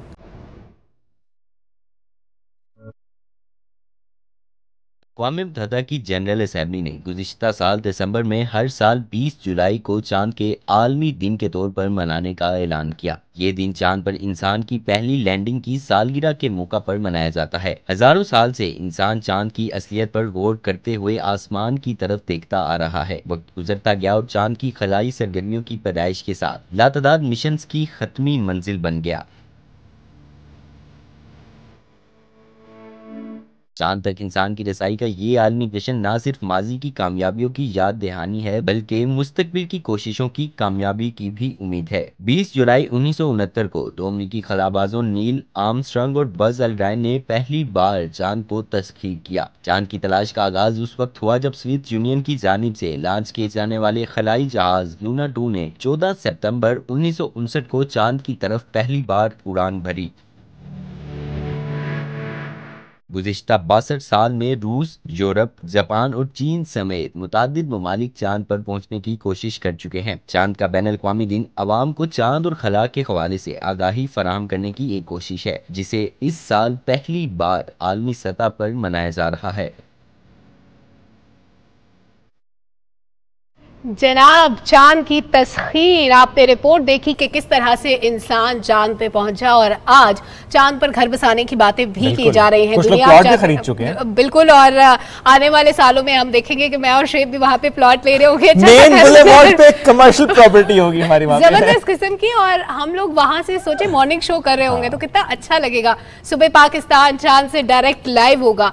तो इतनी शहाना बातें करें, क्यों ना बादशाहों के खेल की बात कर ली जाए। शतरंज, जिसको बादशाहों का खेल भी कहा जाता है। आपने कभी शतरंज खेली है? वैसे कभी कोशिश नहीं की, बादशाह नहीं हूं ना। वैसे मैं भी बादशाह नहीं हूं, लेकिन मैंने खेलने की कोशिश की है। वो अलग बात की मुझे ज्यादा समझ बूझ नहीं थी, लेकिन आपको जिंदगी में हर काम करना चाहिए, क्योंकि हर चीज आप पहली दफा तो करते ही हैं। उसके बाद अगर आपको कोई थोड़ा बहुत फेलियर हो तो कोई बात नहीं, आप दोबारा ना खेलें। लेकिन कैसे खेलते हैं, इसकी सिग्निफिकेंस क्या है और इसके क्या दाव पेच होते हैं, तो जरा एक रिपोर्ट। क्योंकि आज इसका आलमी दिन है। यस। शतरंज का आलमी दिन हर साल 20 जुलाई को मनाया जाता है। इस दिन का आगाज 1924 में इंटरनेशनल शतरंज फेडरेशन ने किया था, जिसका मकसद दुनिया में शतरंज का फैलाव और आगाही फराहम करना था। एक सर्वे के मुताबिक शतरंज को दुनिया के कमोबेश 105 ममालिक में खेला जाता है। अभी तक ये वाज़ेह नहीं है कि इस खेल की दरियाफ्त कब और कहां हुई, लेकिन ख्याल किया जाता है कि शतरंज का आगाज बरे-सगीर पाको हिंद में हुआ। शुरू में इस खेल को चतुरंगा कहा जाता था। वक्त गुजरने के साथ साथ शतरंज के कवायद और ज़ाहिरी शक्ल में बदलाव आया। ये गेम हिंदुस्तानी, अरब, पारसी और यूरोपीय बाशिंदों के तवस्सुत से पूरी दुनिया में फैलता गया। तुर्क ज़बान में शतरंज का मतलब है हुक्मरान शिकस्त खा गया है। शतरंज के आलमी दिन के मौका पर दुनिया भर में टूर्नामेंट्स और मुख्तलिफ प्रोग्राम मुनक्किद किए जाते हैं, जहां इस कदीम खेल के शायकीन जमा होते हैं। ये भी कहा जाता है कि शतरंज खेलने से इंसान की मंतकी और तख्लीकी सोच और ज़हनी सलाहियतों में बेहतरी आती है। शतरंज की बात हुई है, ऐसा नहीं हो सकता कि हम अपने कौमी खेल की बात ना करें। और कौमी खेल की बात इसलिए करेंगे क्योंकि खेल की बहाली के मिशन पर है पाकिस्तान, और पाकिस्तान के इदारे, बल्कि कहना ही चाहिए कि पाकिस्तान की यूथ। हम देखते हैं मुख्तलिफ क्लब्स होते हैं और उनकी कोशिश भी होती है कि खेल का फ़रोग हो। बिलखुसूस अगर हम हॉकी की बात करें, जिसका एक ताबनाक माजी पाकिस्तान का रहा है, but due to somehow हम ज़रा इसमें पीछे हो गए। बट एक फिर से डगर चली है और फिर से हम उसकी बहाली की तरफ जा रहे हैं। और जब हम उसकी बहाली की बात करते हैं तो पाकिस्तान के कौमी खेल हॉकी की बहाली के इस मिशन पर नेशनल हॉकी स्टेडियम लाहौर, वहाँ पर लेकर चलेंगे कि वहाँ पर लाहौर में पहले chief of army staff national inter club hockey championship के मुकाबले जारी हैं। आपको याद है चंद रोज़ पहले भी हमने बताया था कि जिस तरह से टीम्स की सिलेक्शंस हुई थी, और अब जो इसका फाइनल है उसका मरहला आने वाला है 23 जुलाई को। ये कड़ा मुकाबला होगा। लेट्स सी कौन इस मुकाबले में जीतता है। बट ये जो मुकाबला हुआ, इसका पूरा प्रोसेस रहा, सिलेक्शंस हुई, मुख्तलिफ क्लब्स को आगे लाने में मदद दी, और ज़रा यूथ को मौका मिला, जिसको खेल का शौक है, हॉकी से उसकी रग़बत है, उसको एक मौका मिला। क्योंकि नॉर्मली यूथ कहती थी चांस नहीं मिलता हमें, तो देयर वाज अ चांस, और ये आर्मी की तरफ से चांस मिला। और अब इसमें हॉकी के हवाले से जो दिलचस्पी पैदा हुई है, तो उसमें कुछ क्लब्स ऐसे हैं जो कि अब तक बड़ा अच्छा परफॉर्म कर पाए हैं, कुछ जिक्र उनका भी करते हैं। लाहौर के राना ज़हीर क्लब, फैसलाबाद के सरगोदा और सरगोदा के अली आमिर क्लब की जो चैंपियनशिप है, इनको फेवरेट टीम्स, हॉट टीम्स करार दिया गया है। और कांटे के मुकाबलों से महजूज होना अगर आप चाहते हैं, लाहौर के अलावा भी अगर आप चाहते हैं, तो आप ज़रूर जाइए लाहौर। लेकिन जो लाहौरी हैं उनके लिए अच्छी खबर यह है कि जनाब फ्री ऑफ कॉस्ट, कोई टिकट विकट नहीं है, टिकट नहीं कटाना आपने, लैंड नहीं लगानी है आपने सीधा जाना है और हॉकी देख कर, मैच देख कर आना, एंजॉय करके आना है। अकेला नहीं जाना, सबको साथ लेकर जाना है आपने, क्योंकि ये आप यकीन करें एक फ़र्ज़ के तौर पर करना है हमने कि हमारा कौमी खेल है, बचाना हमने है मिलकर। अगर एक इदारा काम कर रहा है तो फिर हम क्यों ना उसकी तरफ कोशिश करें कि जिस जिसके पास भी 23 जुलाई को स्लॉट टाइम है, वो जाए और अगर बाकी टाइम मैनेज करें वो भी जाएं। बिल्कुल टाइम मैनेज करना चाहिए और जो हमारे लोकल क्लब्स हैं उनको सपोर्ट भी करना चाहिए। और ये जो इतना बड़ा इवेंट जिसका अभी शोएब ने जिक्र किया, इसका मकसद ये है कि हमारी वो नई पौध जो दूर होती जा रही है हॉकी से, जो शनासा नहीं है, जिनको सिर्फ ये पता है कि क्रिकेट और फुटबॉल खेलते हैं, उनको हॉकी से कुछ लगाव पैदा हो, वो भी खेलें, वो भी देखें कि ये भी बड़ा अच्छा खेल है और हमारा कौमी खेल है। तो इसको बिल्कुल भी इग्नोर नहीं करना और इसको ज़बरदस्त तरीके से आगे बढ़ाने के लिए आप जो भी कर सकते हैं वो ज़रूर करें। बिल्कुल, तो बहुत से प्लेयर्स इन्हीं क्लब्स के जो कि इसमें पार्टिसिपेट कर रहे हैं, कितने एनर्जेटिक वो हैं, कुछ शॉट्स हमने सिलेक्ट किए हैं, कुछ साउंड बाइट्स हैं, आपको सुनवाते हैं। मैं इसका खराज तहसीन पेश करता हूँ पाकिस्तान आर्मी और पाकिस्तान हॉकी फेडरेशन को, जिन्होंने ये बहुत अरसा के बाद टूर्नामेंट कराया। हॉकी हमारा नेशनल गेम है और हॉकी में जो एक डिक्लाइन आया है, आने वाले दिनों में पहले वाली हॉकी जो है वो उसको हम वापस लेके आएंगे, मेडल्स भी लेके आएंगे इंशाल्लाह। गवर्नमेंट जो है वो इनिशिएटिव ले रही है, मिलके सब लोग हॉकी के रिवाइवल के लिए काम कर रहे हैं। सपोर्ट हॉकी, पाकिस्तान जिंदाबाद। ये एक बड़ा आसान इकदाम है, इससे ग्रास रूट लेवल पे पाकिस्तान की हॉकी को रिवाइव करने में मदद मिलेगी, नया टैलेंट उभर कर सामने आएगा। वो बच्चे जिनको काफ़ी सालों तक अच्छा कंपेटिटिव हॉकी खेलने का मौका नहीं मिलता था, उनको ग्रास रूट लेवल से खेलने का मौका मिलेगा। और मैं समझता हूँ कि इस प्रोसेस की अगर कंटिन्यूटी रहती है 4-5 साल और उसको फर्दर कंटिन्यू करेंगे तो इससे बहुत सारा अच्छा टैलेंट उभर कर सामने आएगा जो पाकिस्तान की हॉकी को रिवाइव करने में बहुत मदद करेगा। PHF का बहुत अच्छा इनिशिएटिव है, इससे ग्रास रूट लेवल पर काम होना चाहिए और इसी तरह जूनियर प्लेयरों को मौका मिलता है आगे आने के लिए। पाकिस्तान की हॉकी के रिवाइवल के लिए इस तरह के टूर्नामेंट बहुत होने चाहिए, वो इसको इंटरनेशनल लेवल पर भी करवाना चाहिए। Pakistan Army has always been to the forefront of sports in this country, and when Pakistan won the first Olympic medal, 5 of the army men led by Brigadier Hamidi were a member of the team and he was a skipper. And I hope that this small initiative will get Pakistan hockey back on its track. Hockey हमारा कौमी खेल है, लेकिन अफसोस की बात यह है कि इस खेल को हम भूल से गए हैं। लेकिन मैं यहाँ पर खराज तहसीन पेश करना चाहूँगी पाकिस्तान आर्मी को, जो इस गेम के रिवाइवल के लिए डिफरेंट कॉम्पिटिशंस करवा रहे हैं, डिफरेंट इवेंट्स करवा रहे हैं, ताकि लोग इस कौमी खेल को दोबारा से जान सकें। ये मुख्तलिफ शोबों से ताल्लुक़ रखने वालों की राय थी जो आपको सुनवाई कि किस तरह से हॉकी के फ़रोग़ के लिए जो कोशिश को सराहा जा रहा है। बिल्कुल शुएब, और हॉकी सिर्फ एक खेल नहीं है बल्कि आपकी एक पूरी एक्सरसाइज भी होती है। तो एक्सरसाइजेज और खेलों का आपस में बड़ा गहरा ताल्लुक होता है और जो एक्सरसाइजेज होती हैं वो आपकी रूटीन मेंटेन करने में बड़े हेल्पफुल होती हैं। और दूसरी बात ये कि आप जो लंबी सी डाइट्स करते हैं, फाके काटते हैं 2-2 दिन के, तो उससे बेहतर ऑप्शन ये होता है कि अगर आप कोई हेल्दी एक्सरसाइज अपनी ज़िंदगी में शामिल करते हैं, अपनी डाइट अच्छी रखते हैं, तो ये दोनों चीज़ें एक दूसरे को सपोर्ट करती हैं और आपको मदद मिलती है कि आप अपना वेट मेंटेन करें, आप एक हेल्दी लाइफस्टाइल गुजारें और उसके अलावा आप बीमारियों से भी दूर रहें। तो हमारी अगली मेहमान हमारे साथ स्टूडियोज में मौजूद हैं, सुबह पाकिस्तान के सेट पर राबिया इनाम साहिबा, जो कि फिजियोथेरेपिस्ट हैं, उसके अलावा रिहैब एक्सपर्ट भी हैं। राबिया साहिबा, बहुत शुक्रिया। कैसी हैं आप? मैं ठीक ठाक, आप कैसी हैं? ज़बरदस्त, अल्लाह का शुक्र। सबसे पहले तो ये बताइए पिलाटेस क्या है? अच्छा, पिलाटेस जो है इक्विपमेंट है, फीमेल्स के लिए डिज़ाइन किया गया है। इसमें ये होता है कि हम बॉडी वेट के साथ और रेजिस्टेंस के साथ ट्रेनिंग करते हैं। इसमें फुल बॉडी टोन अप होता है, इसके साथ हम लोग वेट लॉस भी करते हैं। इसमें फीमेल्स अपनी मस्कुलर बॉडी नहीं बनाना चाहती, तो उस मस्कुलर बॉडी को ना बनाने के लिए हम पिलाटेस के थ्रू उनकी एक्सरसाइजेस करवाते हैं। मोस्टली हमारे पास फीमेल्स आती हैं before pregnancy and after pregnancy के साथ, उनको हम पिलाटेस के ऊपर लेकर जाते हैं। अच्छा, तो पिलाटेस यानी एक फॉर्म ऑफ एक्सरसाइज है, लेकिन आपने कहा सिर्फ खवातीन के लिए है? नहीं, मेल्स भी करते हैं। I do rehabilitation also through Pilates. अभी तक पाकिस्तान में कोई भी ये बड़ा different concept, rehab through Pilates. ये इसमें क्या करती हैं फिर आप?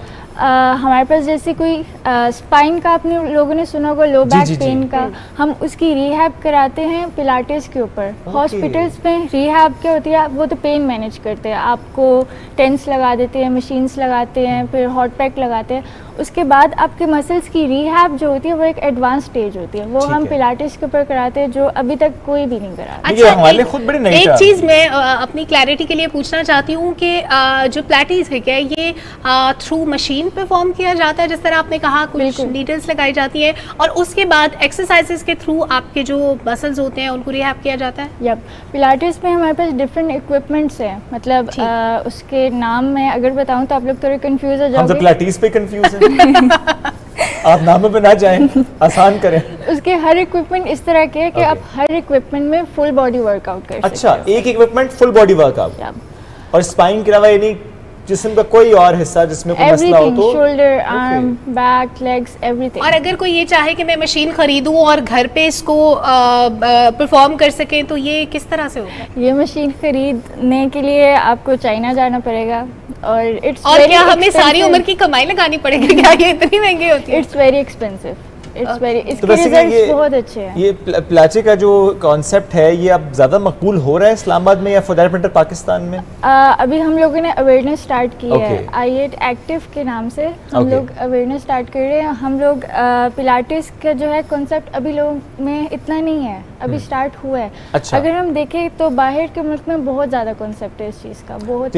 मैं दुरुस्त समझ रहा हूँ कि फॉर एग्जाम्पल एक खातून है 50 साल की, जो नॉर्मली हम देखते हैं कि सर्वाइकल पेन्स भी हैं, बैक इश्यूज़ भी हैं, नॉर्मली खवातीन के साथ ज़्यादातर बोन्स वीक हो जाती हैं और वो ज़रा डॉक्टर के पास जाती हैं, डॉक्टर स्टेरॉइड के इंजेक्शंस लगाते हैं, उनको आराम नहीं आता, आ भी जाए कुछ दिन आता है आराम, उसके बाद वापस वो दर्द आ जाती है। क्या उन खवातीन के लिए, इस एज ब्रैकेट के लिए भी ये पिलाटेस फीजिबल है? बिल्कुल, पिलाटेस बहुत स्मूथ एक्सरसाइज है। इट्स नॉट कि आप वेट लिफ्टिंग कर रहे हो, हैवी वेट्स नहीं उठाते, आपकी बॉडी के साथ आपकी रेजिस्टेंस ट्रेनिंग होती है जिसमें आपकी स्ट्रेंथ डेवलप होती है। तो आप कोई भी एज हो, इवन 80 ईयर्स के क्लाइंट आते हैं।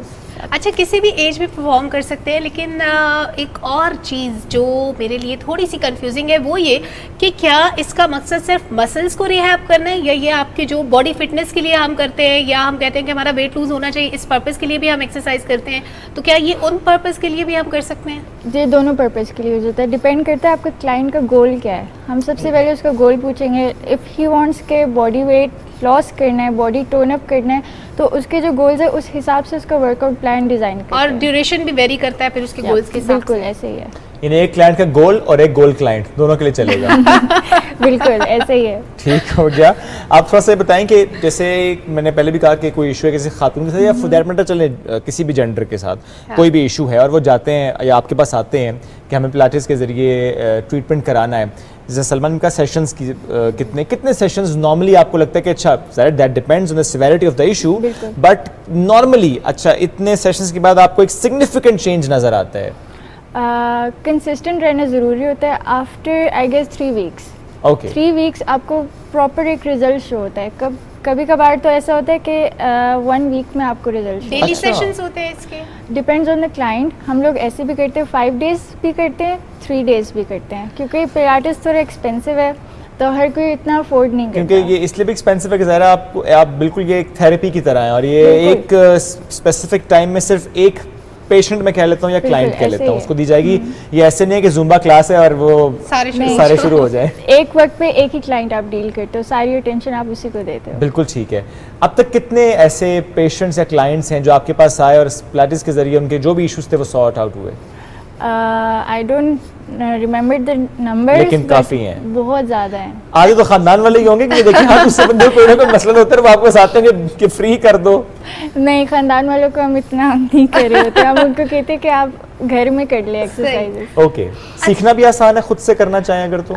सीखना आसान है, लेकिन आप ये ट्रेनर के बगैर आप नहीं कर सकते खुद। लेकिन राबिया, मल्टीपल सेशंस किसी भी प्रोसीजर के, किसी भी ट्रीटमेंट के जब होते हैं तो लोग उमूमन अवॉइड करते हैं, और अगर उनको 2 to 3 वीक्स का टाइम दे दिया जाए कि इसको डेली करना है, एक दिन छोड़ के करना है, तो सब लोगों के लिए टाइम मैनेज करना बड़ा मुश्किल होता है। अगर कोई वर्किंग लेडी है, इवन कोई आदमी भी अगर जॉब करता है तो ज़ाहिर है उसके लिए मुश्किल होगी, मेल्स के लिए भी। तो उनके लिए क्या पॉसिबिलिटीज़ है? क्या उनको डेली क्लिनिक पे या वो जगह जहाँ पर आपके पास मशीन्स अवेलेबल हो वहाँ आना पड़ता है उनको डेली बेसिस पे, या जब आपका टाइम होता है, या उसके अलावा कोई अल्टरनेट ऑप्शन भी है कि उसको जो आपका 3 वीक्स का प्रोसीजर है, लेट्स सपोज उसको आप 3 डेज में कन्वर्ट कर लें, मल्टीपल सेशंस को 3 डेज में कंप्लीट कर दिया जाए? हम लोग ऐसे करते हैं कि क्लाइंट जिस टाइम अवेलेबल हो हम वही स्लॉट देते हैं, मतलब हम क्लाइंट को सूटेबल टाइम के हिसाब से स्लॉट देते हैं। यानी जो 3 वीक्स का काम है वो 3 दिन में नहीं हो सकता, उसके लिए 3 वीक्स आपको लगेंगे ही लगेंगे। अब आप देखें, अब इतने सालों से आप अपना इलाज नहीं करा रहे, ठीक है, एंड टाइम पे जब आपको दर्द उठा है तब आपने सोचा अब मैं करा लेता हूँ इलाज, तो उसको 3 दिन में तो कभी भी वो ठीक नहीं होगा। अब 3 सालों का दर्द 3 दिन में कभी ठीक नहीं होता। अच्छा, इसमें ये भी बताइएगा कि बोन का इशू हो, लिगामेंट का इशू हो, मसल का इशू है, नर्व का इशू हो, ये तमाम डील होते हैं? बिल्कुल ऐसे ही है। फिजियोथेरेपी में muscle, ligaments, nerves, even your joint pain, सब चीज़ें इन्वॉल्व होती हैं। और रिजल्ट्स रेशो क्या है इसका अभी तक का? कौन से ऐसे केसेस हैं जिनमें जिस टारगेट के लिए आपने ट्रीटमेंट स्टार्ट किया उसके 100% आपको रिजल्ट?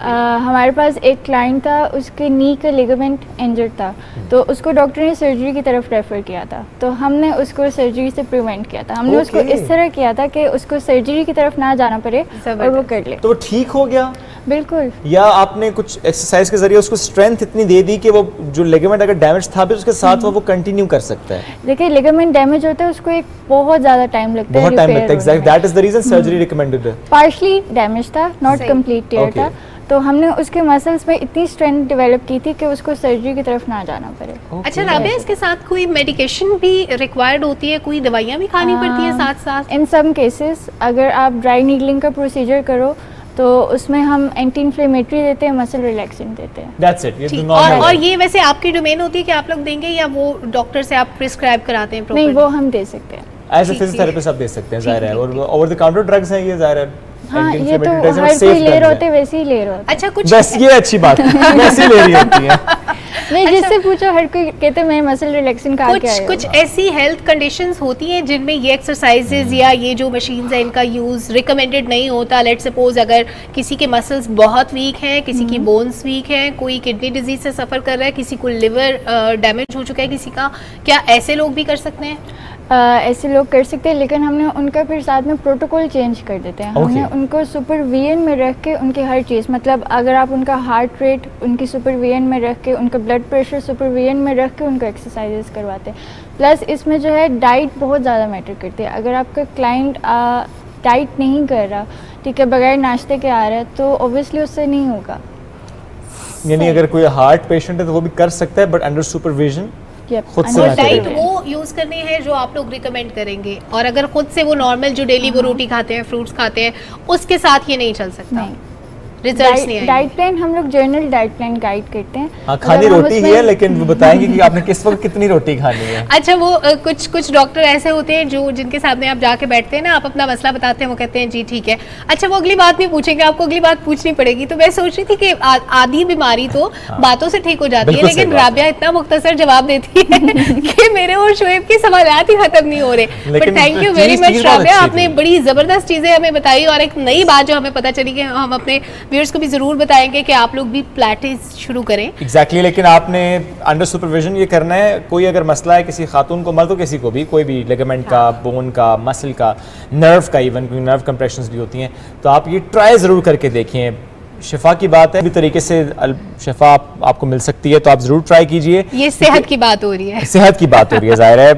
एग्जैक्टली सेहत की बात ये हो रही है, क्योंकि उसमें फिर जाहिर है ओवर द काउंटर ड्रग्स या फॉर दैट मैटर जो हम पेन किलर्स खाते हैं उससे हमारी समटाइम्स किडनीज भी इफेक्ट हो जाती हैं। तो हमें कोशिश ये करनी है कि जो एक नया तरीका है इलाज में कहूँगा इसको, जिससे आपकी एक स्ट्रेंथ भी है, आपकी फिटनेस भी है, वेट मैनेजमेंट भी है, हेल्थ भी अच्छी है, आसान भी है। क्योंकि दवाई मुश्किल है, मुश्किल इसलिए कि उससे आप अल्टीमेटली आपको नुकसान होता है बॉडी का। एनीवेज, बहुत शुक्रिया जी, आपका साथ मौजूद थी। एक ब्रेक की तरफ हमें बढ़ना है, न्यूज़ ब्रेक, वापस आएंगे दीगर मौज़ूआत और नए मेहमानों के साथ। रहिए सुबह पाकिस्तान के साथ।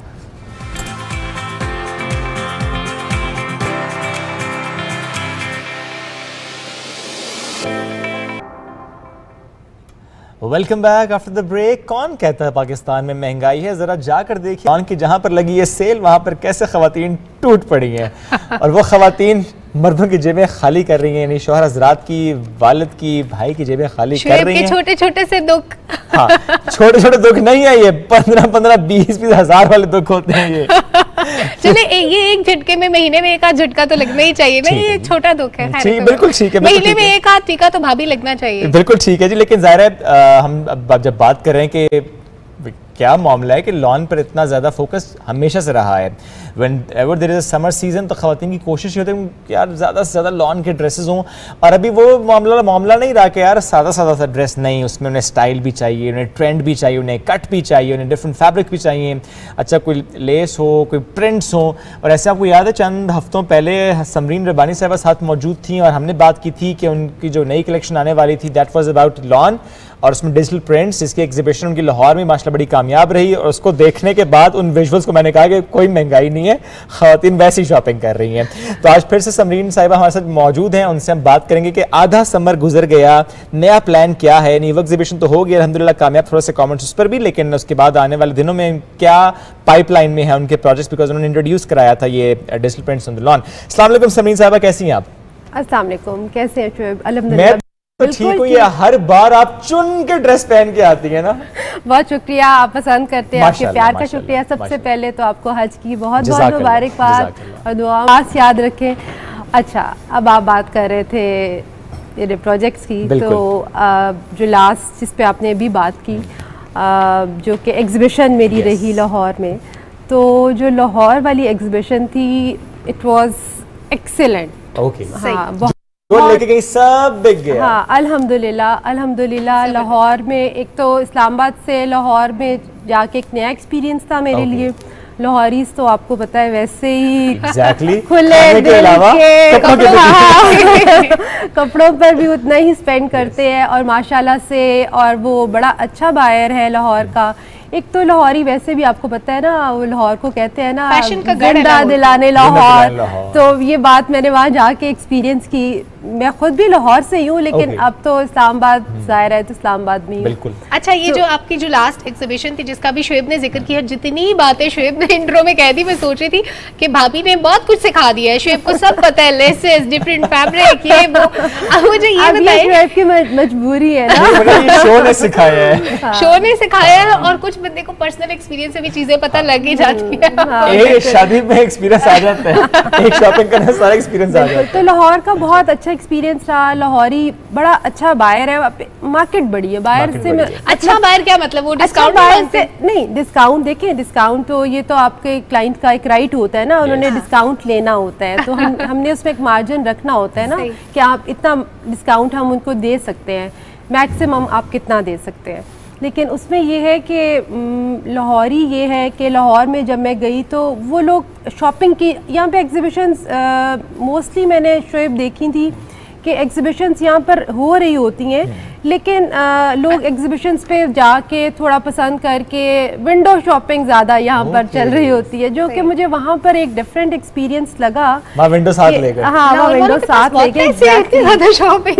उसमें ये था कि एक्चुअली ये उसकी वजह ये है कि वहाँ पे मार्केट बड़ी है, वहाँ पे मार्केट बड़ी है, लाहौर बड़ा भी ज़्यादा है, फिर वहाँ पे इवेंट्स भी ज़्यादा होते हैं, फिर लोगों को ड्रेसेस भी ज़्यादा चाहिए होते हैं, तो ऑब्वियसली, और अच्छी चीज़ के ऊपर लोग फिर स्पेंड कर लेते हैं। अच्छा Samreen, back to trends, shape की बात मैंने इसलिए पिक की थी, मेरा सवाल अधूरा रह गया कि जो लेसेस की बात हो रही है, क्या आजकल ज्यादा प्रिंट्स चल रहे हैं, लेसेस भी साथ चल रही हैं, या दोनों का कॉम्बिनेशन चल रहा है? क्योंकि जैसे आपका दुपट्टा बहुत खूबसूरत है, तो ये वाले शिफॉन के दुपट्टे तो हम देखते हैं तकरीबन हर दूसरे तीसरे लॉन के सूट के साथ चल ही रहे होते हैं। हाँ बिल्कुल। अच्छा, ट्रेंड्स आप किस तरह से, मैं ट्रेंड्स को इस तरह से डिफाइन करती हूँ, ट्रेंड्स आपके चेंज होते हैं। ट्रेंड्स चेंज होने के लिए उसके पीछे बहुत सारे फैक्टर्स होते हैं। हाँ। सबसे पहला जो बड़ा फैक्टर है ना, जो वो सीजन वेदर। अच्छा, आपके ट्रेंड्स जो होंगे ना वो वेदर के अकॉर्डिंगली होने चाहिए, और वेदर के साथ साथ ही आपके ट्रेंड्स जो होते हैं वो चेंज होते हैं।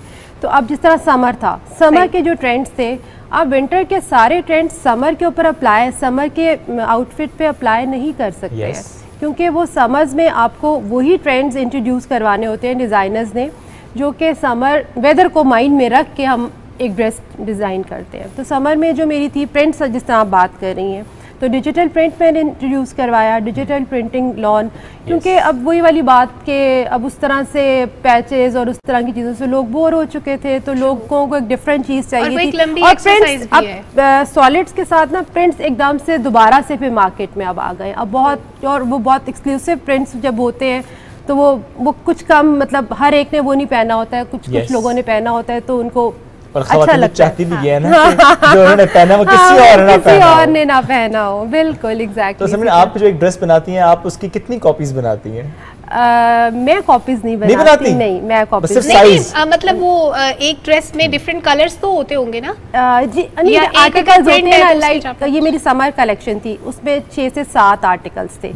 ठीक है ना, 6 से 7 आर्टिकल्स थे जिसमें आपकी डिजिटल प्रिंटिंग लॉन थी। अब उस लॉन में क्या, लॉन्स तो हर कोई बना रहा है, प्रिंट भी बना रहा है, डिजिटल प्रिंट भी इवन बना रहा है। उसमें ये था कि मैंने इसकी जो फैब्रिक था ना वो बहुत अच्छा लिया था। फैब्रिक पे लोगों को बहुत इशू होता है। मैंने स्विस सिल्क यूज़ की थी। वो थोड़ा सा एक्सपेंसिव ज़रूर था लेकिन वो एक फॉर्मल लुक भी दे रहा था और आपको कंफर्ट भी दे रहा था। वो हर इवेंट के लिए है। हाँ जी बिल्कुल, वो आप फॉर्मली वो फॉर्मल ही था और वो लग्जरी लॉन कलेक्शन थी, वो आप फॉर्मल ही पहन सकते थे। उसी कलेक्शन में फिर मैंने चिकन के कुर्ते भी इंट्रोड्यूस करवाए क्योंकि हर तरह के ड्रेसेस चाहिए होते हैं ना, एक कलेक्शन में आप सारे एक उस तरह से नहीं करवा सकते हैं। तो डिजिटल प्रिंटिंग लॉन जो थी वो वाली तो मेरी बहुत अल्हम्दुलिल्लाह बहुत अच्छा रिस्पांस रहा और बहुत अच्छी उसकी रही।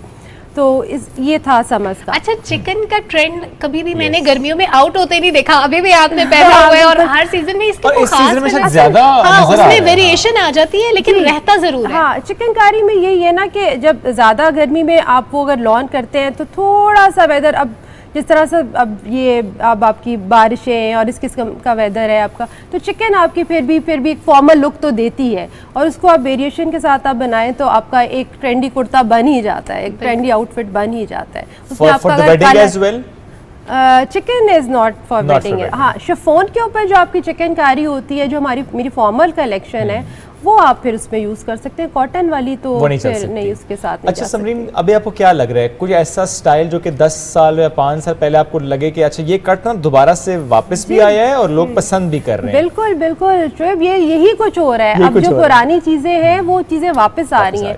अब पहले देखते थे हम बिल्कुल वो प्रिंटेड शर्ट्स के साथ प्लेन पैंट्स पहनते थे और अब ये हो गया मैचिंग सेपरेट हो गया। अब दोनों ही चीजें, आपके पैंट्स भी और आपकी शर्ट भी एक ही प्रिंट में आप की जा रही है। मैचिंग सेपरेट बहुत, इस दफ़ा भी मेरी कलेक्शन में एक मैचिंग सेपरेट भी मैंने 2 दिए जो कि बहुत वो ट्रेंडी भी लगते हैं और वो बहुत इन है, वो बहुत चल रहे हैं, वो फॉर्मल्स में भी इवन चल रहे हैं कि आप वो तीनों चीजें एक ही प्रिंट की बना रहे हैं। दुपट्टा भी, शर्ट भी और वो वाला बहुत ट्रेंडी लगता है। अच्छा समरीन, अभी हम देख रहे हैं कि गर्मियां तो काफी हद तक गुजर चुकी है, बारिशें हो रही है, अभी फॉल सीजन चल रहा है। इसमें कौन से ऐसे कलर्स हैं जो आपकी आंखों को ठंडा रखेंगे? हब्स वाले मौसम में जाहिर है आपको बड़े सिलेक्टिव कलर्स पहनने होते हैं जो आपको चुभे ना आंखों को चुभे, ना पहनने वाले को, ना देखने वाले को, ना देखने वाले को। देखने कहते हैं हमें तो देख के गर्मी लग रही है।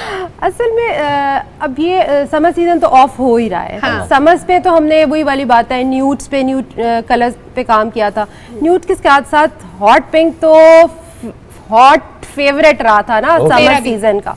समर सीजन में बहुत हॉट रहा था ये, मतलब ये कलर बहुत ट्रेंडी रहा था आपका और बहुत ज़्यादा ये। अब जब ये फॉल में आएगा ना तो ये हॉट पिंक ना ये हॉटर पिंक, हॉटेस्ट हो जाएगा क्योंकि ये और ज़्यादा तेज़ की तरफ चला जाएगा और ये बहुत इन होगा। अच्छा, अब फॉल में जो हम क्या बना रहे हैं, फॉल में हम सॉलिड पे जाएंगे। आपने काम शुरू कर दिया? जी बिल्कुल। अब वही मैं आपको बताना चाह रही हूँ कि हम एज ए बाकी भी डिजाइनर्स हैं, समर्स को हमने अब सब उस तरह से वो कर दिए क्योंकि हम अभी से वर्किंग करेंगे तो जब जैसे वेदर होगा तो हमारे पास चीज़ें अवेलेबल हों तो हमने फॉल पे काम, जिस तरह मैंने अब फॉल पे स्टार्ट कर दिया। अब उसमें मैंने कलर्स कौन से इंट्रोड्यूस करवाने हैं मैं आपको वही बता रही हूँ। Hot pink, fuchsia. अच्छा, अब आपके न्यूट्रल्स में बेजी, न्यूडी, पीचेस, अगर जो उसमें डीप ग्रेज जो थोड़े से टोन डाउन कलर्स कुछ लोग पसंद करते हैं, उसके साथ फिर आपके मस्टर्ड आएगा, नेवी ब्लू बहुत इन रहेगा, फिर आपका बोल्ड ऑरेंज। हाँ, तैयार रहे। अब क्योंकि वेदर अच्छा हो जाएगा, फॉल में ये colour hot pink, bold orange, ये वाले कलर आपके जाएंगे और उसमें फिर सॉलिड्स में हम जाएंगे। फिर अगर आप सिल्वेट की बात करते हैं तो स्ट्रेट तो चलेगा ही चलेगा, उसमें फिर आपका शॉर्ट शर्ट्स भी चलेंगी। सॉलिड में आपका फिर मैचिंग आपका इकट्ठा एक कंप्लीट आउटफिट आप करेंगे और उसको किसी भी तरह से आप उसको। हाँ, अगेन अब जब विंटर्स है तो विंटर्स में भी फिर मैं ज़रा मेरा एक वो सिग्नेचर हो गया, मैं स्क्रीन प्रिंटिंग तो अपनी रखूँगी। अब ये तो फॉर्मल में हम क्या करेंगे, फॉर्मल में हम जनाब उसमें हम ये करेंगे, हम रॉ सिल्क को करेंगे इंट्रोड्यूस। ठीक है, अब ये वाली डिजिटल प्रिंटिंग में हम रॉ सिल्क पे रॉ सिल्क में भी आपका फोकस क्या होगा Samreen? Printed one? Printed yes, solid नहीं, प्रिंटेड वन। सॉलिड भी आएंगे बट वो डिजिटल प्रिंटिंग जो है आपकी रॉ सिल्क के जो डिजिटल प्रिंट करते हैं और या डिजिटल प्रिंट आपकी जो कोई भी एक ड्रेस होगा जिसमें आपका एक फ्लोई सा एक ड्रेस भी हो सकता है, जिसमें आपके काफ्तान भी हो सकते हैं, जिसमें आपका एक कुर्ता भी हो सकता है, कुर्ते के साथ मैचिंग ट्राउज़र भी हो सकता है, लेकिन वो होगा प्रिंटिंग में। और प्रिंट को फिर हम और उसको मज़ीद हाईलाइट कर देते हैं लाइट एम्बेलिशमेंट के साथ, और उसको आप जितना ज़्यादा मर्जी फॉर्मल करना चाहें उतना ही हम क्लाइंट की रिक्वायरमेंट पे फॉर्मल उसको हम कर सकते हैं। अच्छा समरीन, आपके जो भी आपका काम होता है, क्रिएशंस होती हैं, अब उसकी डीलिंग दो तरह के लोगों से होती है। एक आपकी डिज़ाइनर कम्युनिटी जो आपके फेलो डिज़ाइनर्स हैं, और एक हमारे जैसे बायर्स जो हमेशा देख रहे होते हैं कि जी अच्छा सा कोई डिज़ाइनर हमारे पास कुर्ता होना चाहिए, कोई अच्छे अच्छे प्रिंट्स होने चाहिए हमारे पास जो एक्सक्लूसिव हो। आपको फीडबैक किस तरह का मिलता है? कस्टमर्स का तो ज़ाहिर है अच्छा होता होगा, उन्होंने परचेज करने होते हैं। क्या आपके फेलो डिज़ाइनर्स ऐसे भी होते हैं जो क्रिटिसाइज़ करते हैं, और क्या आप मीटिंग्स में शेयर करते हैं आइडियाज एक दूसरे से कि इस बार हम सबको कलेक्टिवली डिफरेंट तरह के कोई ऐसे डिजाइन्स लॉन्च करने चाहिए जिनका फैब्रिक सेम हो, प्रिंट सबके अपने हो या कट सबके अपने अपने हो? हाँ, अब देखिए पता क्या है, अब अवेयरनेस बहुत ज़्यादा आ गई है, माइंडसेट चेंज हो गए हैं। अब एक क्लास जो है, जिस तरह मुझे क्लास तो शायद नहीं कहना चाहिए, लेकिन अब माइंडसेट इस तरह से चेंज हो गया है। पहले ये होता था कि कंपटीशन इस किस्म का होता था कि ये एक डिज़ाइनर कहती थी मेरा डिज़ाइन है तो वो डिज़ाइनर वो, और इस तरह का वो कंपटीशन अब नहीं रहा। अब बड़ा फ्रेंडली माहौल हो गया, ये बहुत अच्छा हो गया। और ये लाहौर में मैं जब गई हूँ, मैंने एग्जीबिशन पे देखा है, हम इतने डिज़ाइनर्स आपस में मिले हैं, हम लोगों ने आपस में इतनी चीज़ें डिस्कस की हैं, फिर अगला उसके लिए किया है कि हमने मतलब ये जो आप वाली बात कि हमें ये चीज़ें इस तरह से करनी चाहिए, चीज़ों को इंट्रोड्यूस करवाना चाहिए, डिफरेंट तरीके से कराना चाहिए, लेकिन आप कंबाइन उसको कुछ करके या उस तरह से करके उस किस्म से आप करें, क्योंकि वो वाला कॉन्सेप्ट अब ख़त्म हो गया है कि उस तरह से एक कंपटीशन के ये डिज़ाइनर है तो वो मेरा बिल्कुल वो मैं उसके इस तरह कॉपी नहीं करना। कॉपी तो नहीं,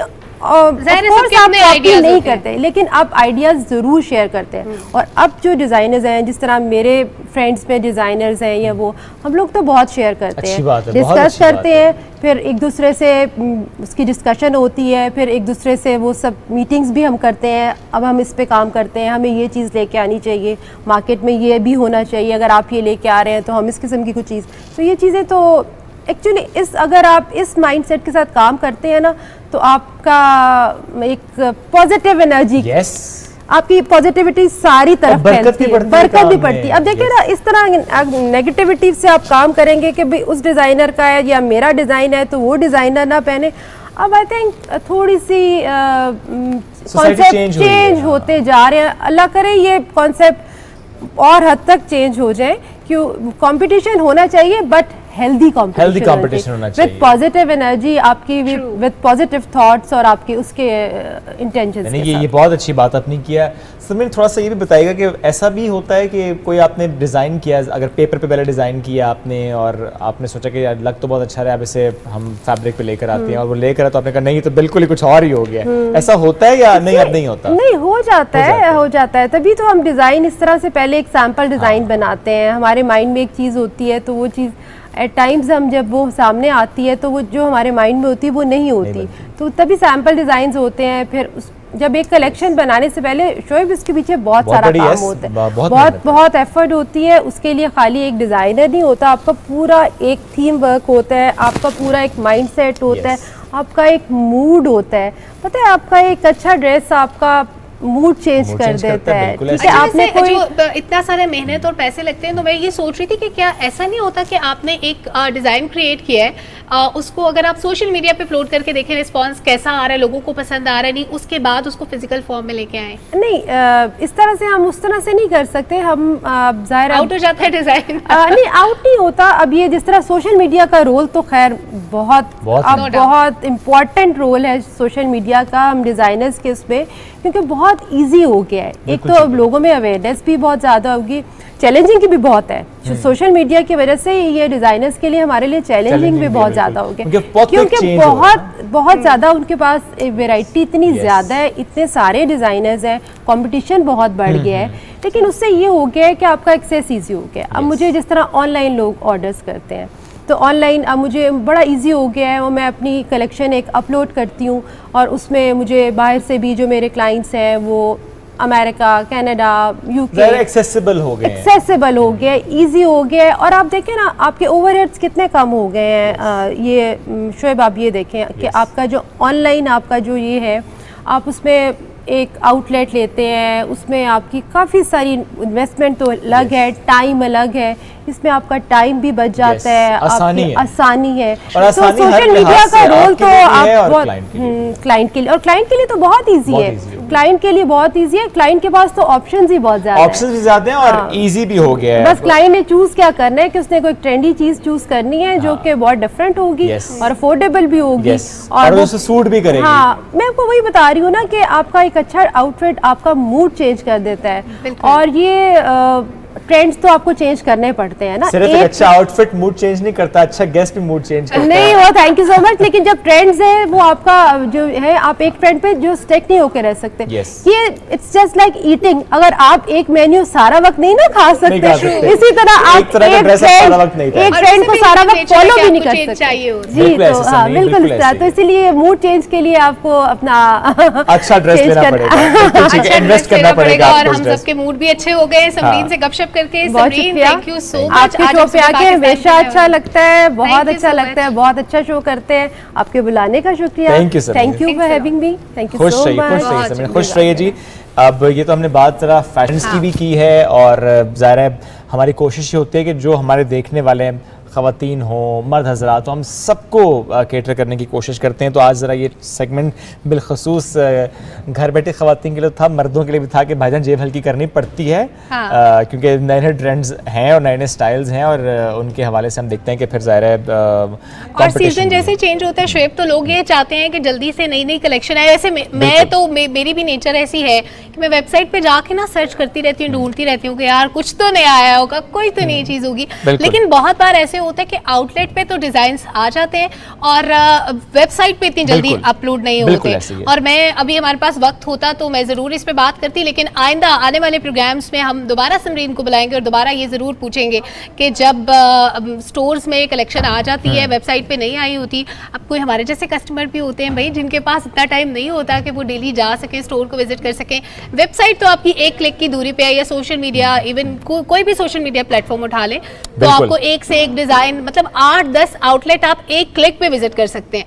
तो इससे ज्यादा आसानी की और क्या। बिल्कुल ऐसे ही। चलें जी बढ़ते हैं आगे। एक हेल्थ सेगमेंट आज का हमारा, उस पर बात करते हैं, जो कि हम देखते हैं डेली बेसिस पर कोविड ठीक है थोड़ा स्लो डाउन उसका हुआ फैलाव, बट स्टिल कोविड के केसेस रिपोर्ट भी हो रहे हैं। जिस तरह हमने आज प्रोग्राम के आगाज़ में बात की थी कि वैक्सीनेशन एंड बूस्टर डोजेज कि सिग्निफिकेंट पॉपुलेशन को लग चुकी है, बट स्टिल अगर कोविड केसेस रिपोर्ट हो रहे हैं और कोविड के बाद के सिम्टम्स पर हम बहुत ज़्यादा बात पहले भी कर चुके हैं, बट स्टिल करनी बहुत अहम है, चूँकि इम्यूनिटी कॉम्प्रोमाइज़ हो जाना, ऐसे हमारे घर के वो फ़र्द जिनको कोई और बीमारी भी हो और उनको कोविड का होना और उसकी वजह से फिर उनके ऑर्गन्स का डिस्टर्ब हो जाना, तो आज हम इस पर बात करेंगे।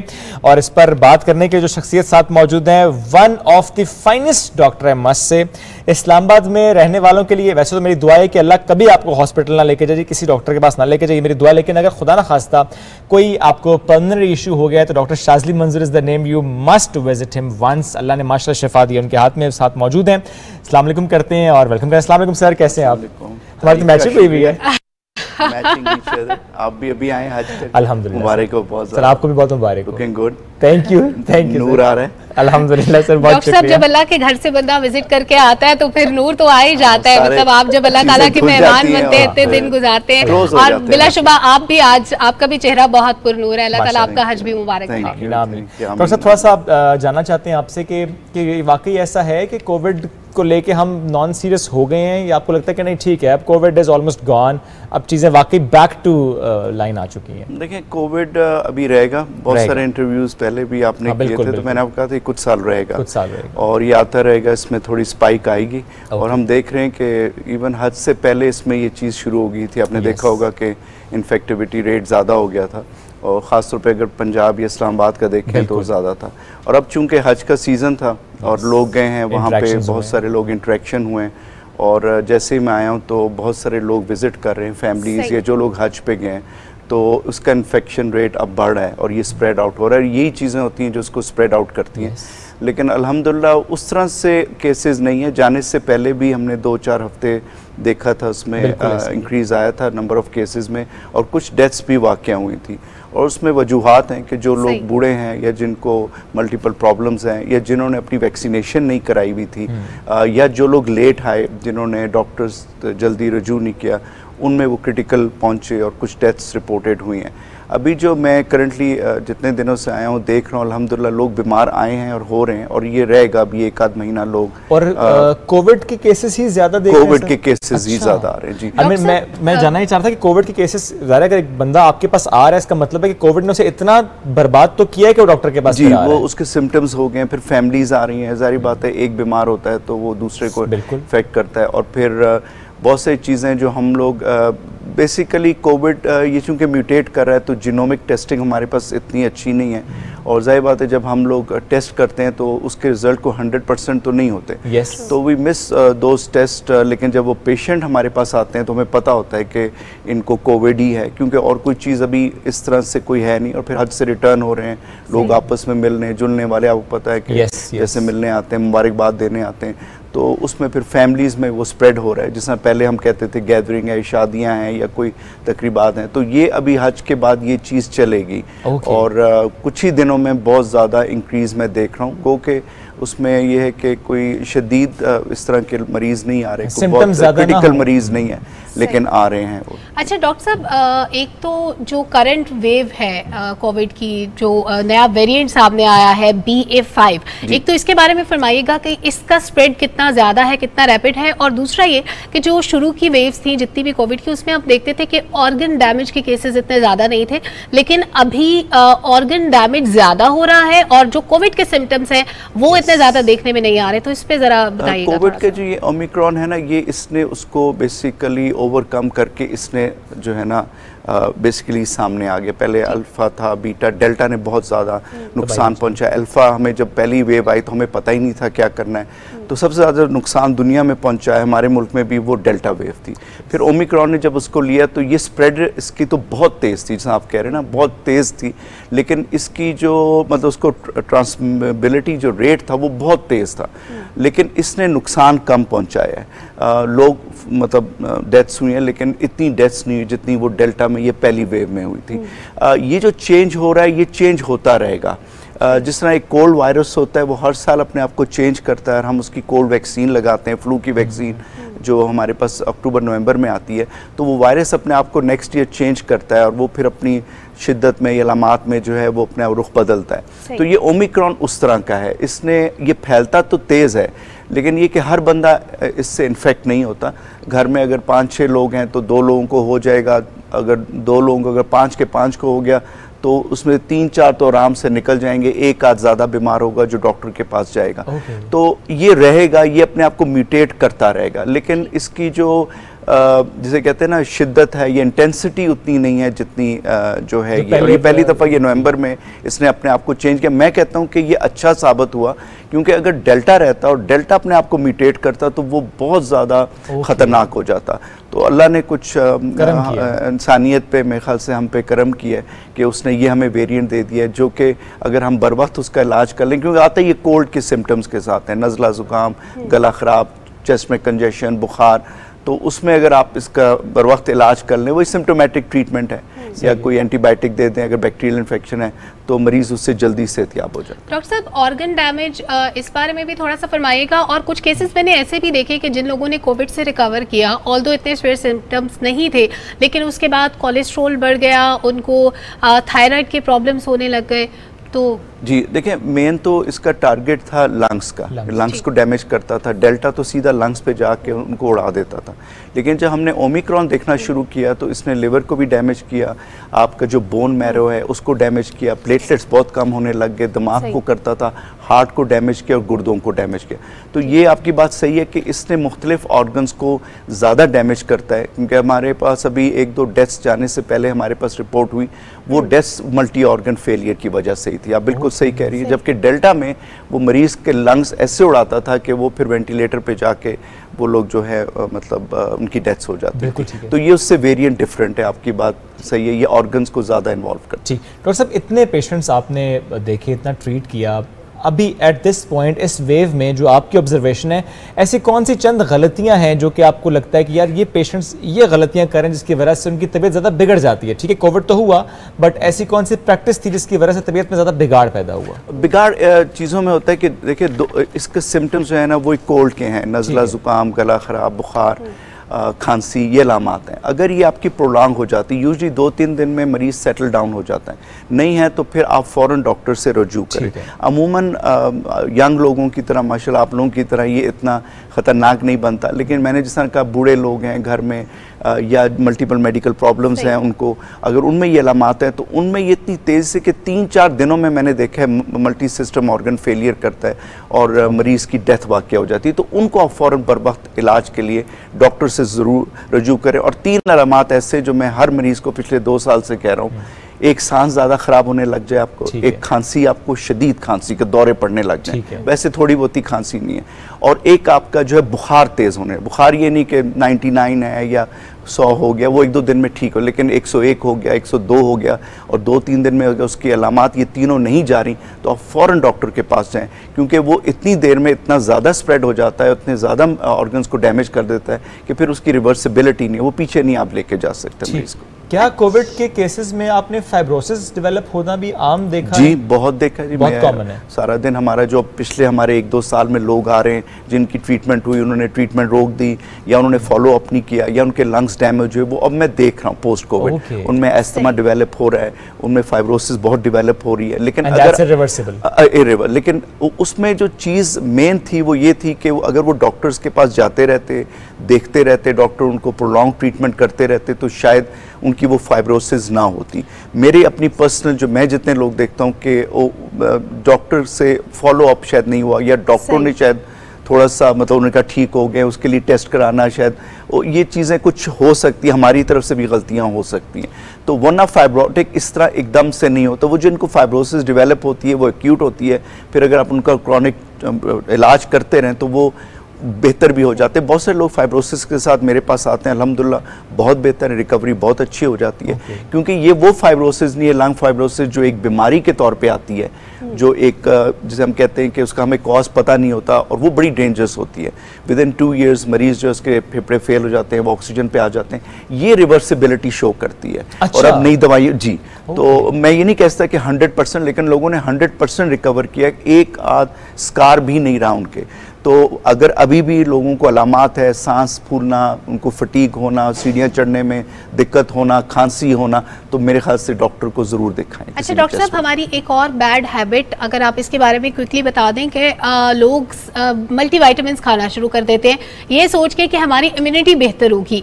क्या जो डाइट से हमारी इम्यूनिटी बेहतर होती है उसका अल्टरनेट मल्टीविटामिन हो सकते हैं, और क्या कोई भी मल्टीविटामिन किसी के लिए भी सूटेबल हो सकता है?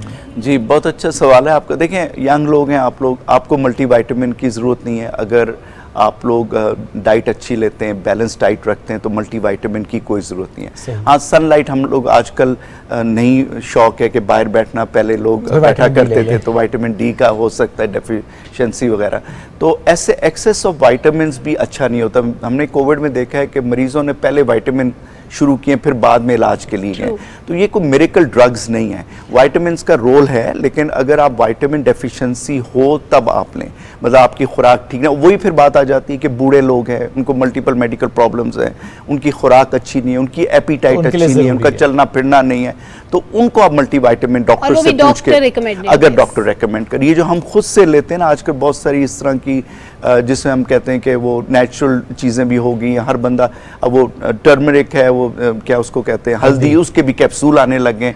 अब टर्मरिक जो है वो आप इस तरह की चीज़ें वैसे भी अपने खाने में डालते हैं और वो मिनिमल सी क्वांटिटी आपको चाहिए होती है।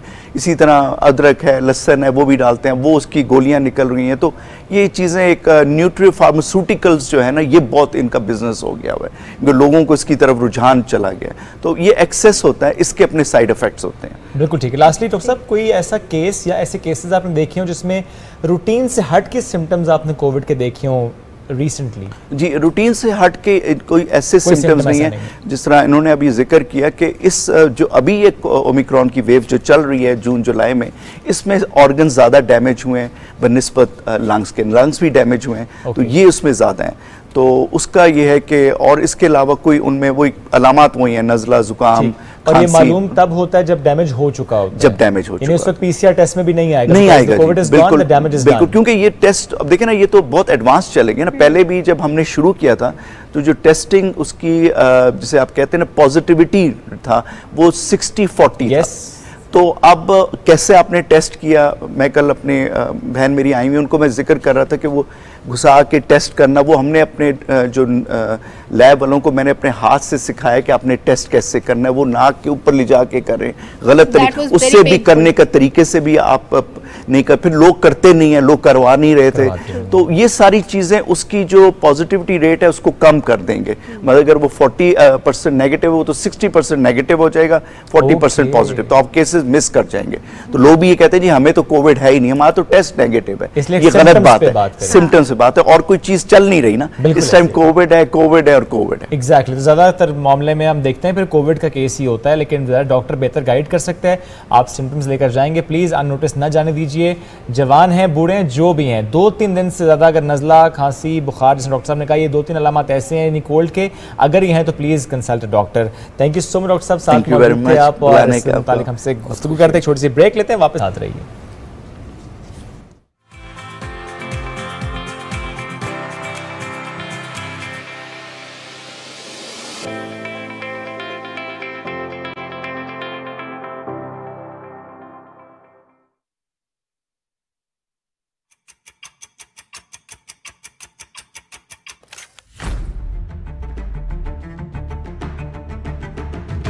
नया है जज्बा, नई है उमंग,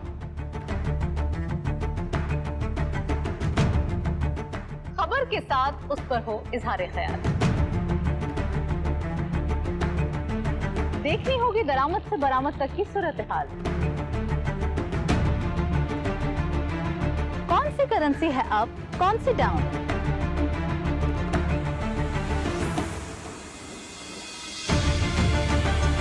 मौशी खुदनिसारी कैसे हासिल की जाए। रखते हैं नजर रियल एस्टेट से लेकर कमोडिटीज के उतार चढ़ाव में। बिजनेस की होगी बात माहिरीन के साथ।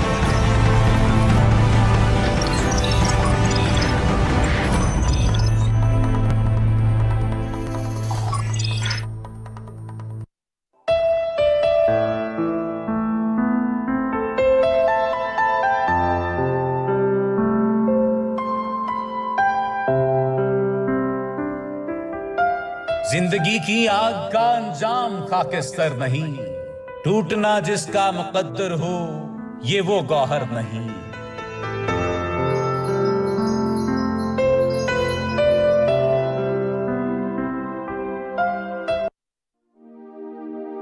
पाक धरती पाकिस्तान से अपने इश्क की दास्तान बयान करता बलूचिस्तान का ये लोक फनकार ताज मोहम्मद ताजिल जब अपने बेंजों के सुर बखेरता है तो ये कोहू दमन भी उसके साथ गुनगुनाते हैं।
गुफ्तगू सियासी हो या गैर सियासी, बात हो कौमी मफाद की या रियासती इस्तेहकाम की, मौजू मईशत हो या सियाहत व सकाफत, या हो खेल का मैदान, खैर की आवाज उठनी चाहिए मिंबर व महराब से। एक दूसरे को मुखातिब करना होगा अदब और आदाब से। कैसे होंगे हल अवामी मसाइल, क्या होना चाहिए मीडिया का किरदार। देखिए चौथा सुतून जुमा, हफ्ता और इतवार, सिर्फ PTV न्यूज पर।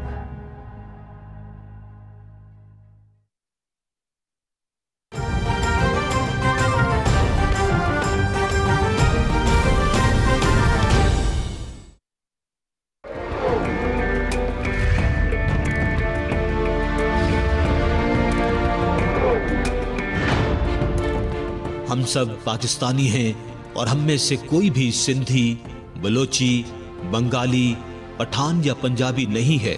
हमें सिर्फ और सिर्फ अपने पाकिस्तानी होने पर फख्र होना चाहिए।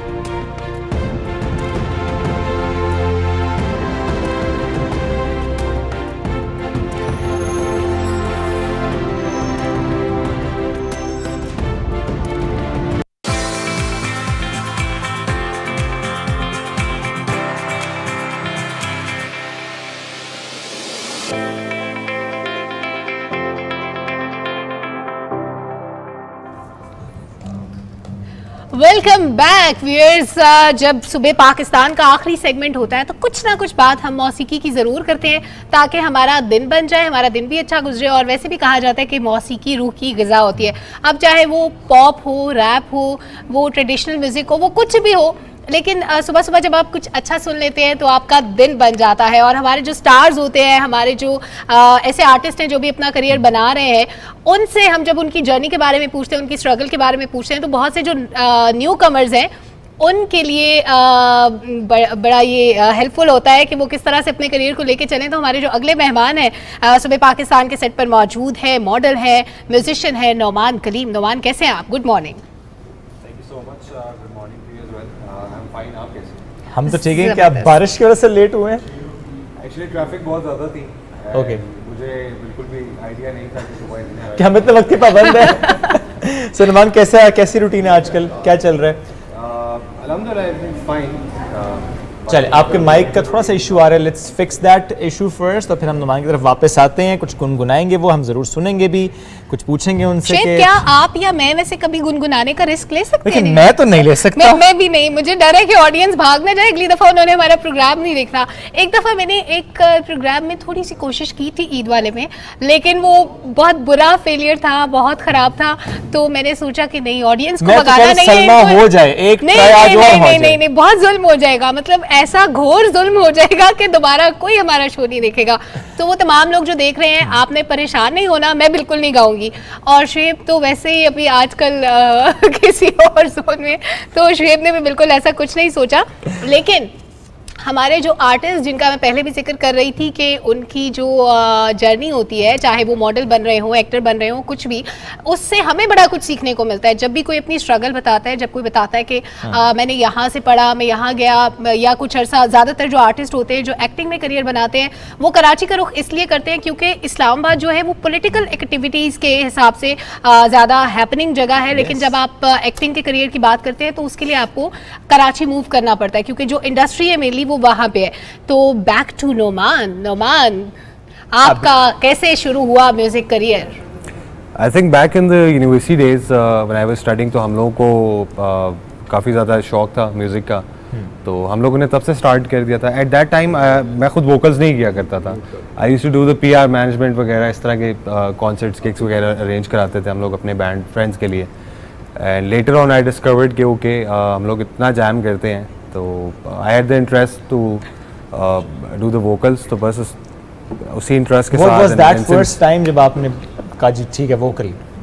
फर्स्ट टाइम का ना ही पूछें, बिकॉज फर्स्ट टाइम ना जब भी आप कुछ करने लगते हैं सबसे पहले कहते हैं यार भाई लोग कानों से खून आ जाएगा, बंद कर दें गाना, ठीक है। ऐसा क्रिटिसिज्म? हाँ, ऑफ कोर्स हमारे यहाँ इट्स वेरी कॉमन। तो हमारे यहाँ लोगों का सबसे बड़ा ये होता है कि यार आप नहीं कर सकते, आपको नहीं करना चाहिए। तो जब आप फाइनली कुछ करना शुरू हो जाते हैं फिर वही लोग आपके पास आके कहते हैं यार अच्छा प्लीज कुछ सुना दें यार, अब तो बड़े इंसान हो गए, आप सुनाते भी कुछ नहीं है। आपने क्रिटिसिज्म पे कान नहीं धरा? ऑफ कोर्स आई थिंक कि आपको बिल्कुल भी उन लोगों पे फोकस नहीं करना चाहिए जो नेगेटिविटी आपको आपके स्प्रेड कर रहे हैं, या क्रिटिसिज्म ठीक है, एक healthy criticism I do understand कि होना चाहिए फॉर योर ग्रोथ, नजर भी आ जाता है, वो नजर भी आ जाता है, लेकिन आपको खुद भी पता होता है कि आप कैसा गा रहे हैं, क्या कर रहे हैं आप लाइफ में, तो आई थिंक कि आपको फोकस उधर ही करना चाहिए। जैसे मुझे पता था ऐसे पता आई थिंक कि हम लोग जिस सोसाइटी में रह रहे हैं वैसे इस्लामाबाद बहुत छोटा है, तो we know every third fourth person in a circle, तो वो फॉरेन से आपका कोई ना कोई लिंक निकल आता है, and it's a good thing कि इस्लामाबाद में आप बड़ी जल्दी जो है एक्नॉलेजमेंट आपको बड़ी अच्छी मिल जाती है आपको। अच्छा, तो आपने म्यूजिक का आगाज जब किया तो क्या आपको सीखना पड़ा या आप अपने पैशन को लेके चलते रहे, आप जस्ट सुनते थे और उसको पिक करते थे? आई थिंक जो लर्निंग प्रोसेस है उसमें बहुत सारी चीज़ें आती हैं, ups and down is always there, कि आप स्टार्ट लेते हैं then you get to know and realise कि ठीक है आपको कुछ चीज़ें, कुछ नोट्स वगैरह कुछ आपको लर्न करना बड़ा ज़रूरी है आपके लिए, स्पेशली अगर आप आजकल का टाइम देखें तो टू सपोर्ट योर वोकल्स आपके पास सबसे पहले तो एक गिटार होना चाहिए, you need to learn it, फिर आप उसको जब मास्टर करने की कोशिश करते हैं फिर आपको और चीज़ें समझ में आती हैं, और फिर उसके बाद अब आप वोकल प्रैक्टिस पे जाते हैं, तो ये सारी चीज़ें I think it's very important. पूरा प्रोसेस है, ऐसा नहीं कि डायरेक्टली वोकल ही आपको इंस्ट्रूमेंट आना चाहिए। जब गाने का सोचे तो सबसे पहले आई थिंक सबसे पहले आपकी आवाज़ अच्छी होनी चाहिए, आपको लगता है कि आपकी आवाज़ अच्छी है, आप गा सकते हैं, और फिर उसके ऊपर आप मेहनत करें, तो I think that's a cherry on top. बिल्कुल ठीक है। और कॉन्सर्ट्स हो रहे हैं आजकल? या आजकल तो अब क्योंकि कोरोना के बाद काफ़ी चीज़ें अब स्टार्ट हो गई हैं, तो अल्हम्दुलिल्लाह कॉन्सर्ट्स वगैरह गिग्स वगैरह कुछ ना कुछ चीज़ें लाइन अप होती रहती हैं। ज़बरदस्त। कुछ सुनाएंगे हमें? ज़रूर सुनाएंगे। चलें कुछ सुनते नहीं, फिर गपशप तो हम कंटिन्यू करेंगे।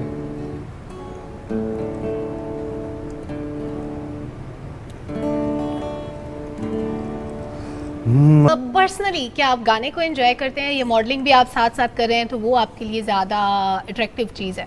आई थिंक साइड लाइन कुछ ना कुछ चीज़ें मैं इसलिए करता रहता हूँ दैट कीप्स यू मोटिवेटेड, और आपको अच्छा भी फील होता है। I think main is singing, बाकी सब साइड लाइन है।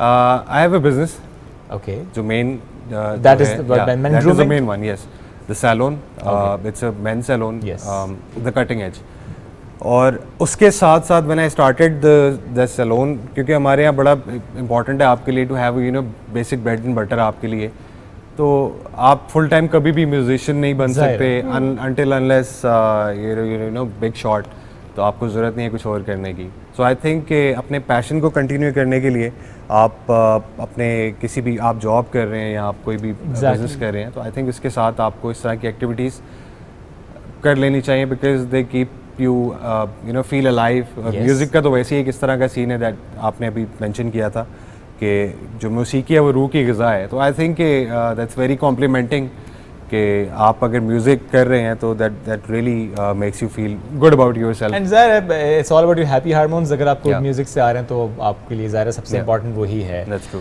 प्लस क्योंकि आपने कहा कि मेन ग्रूमिंग पे ज़्यादा आपका फोकस है, थोड़ा सा उस पर भी बात करते हैं कि व्हाट डू यू थिंक, जिसमें हमें कुछ देर पहले सलमा बात कर रहे थे ख़वातीन से मुताल्लिक भी, और trends in fashion in styles in colours, तो थोड़ा सा मेन ग्रूमिंग पर भी बात कर लेते हैं। न्यू स्टाइल्स एंड ट्रेंड्स क्या हैं? ये जिस तरह आपने पूछा है ना, I think this is the easiest way to you know carry yourself कि यार ठीक है यार आपको मुझे कुछ ज़रूरत नहीं है कुछ करने की ज़िंदगी में, I am good to go.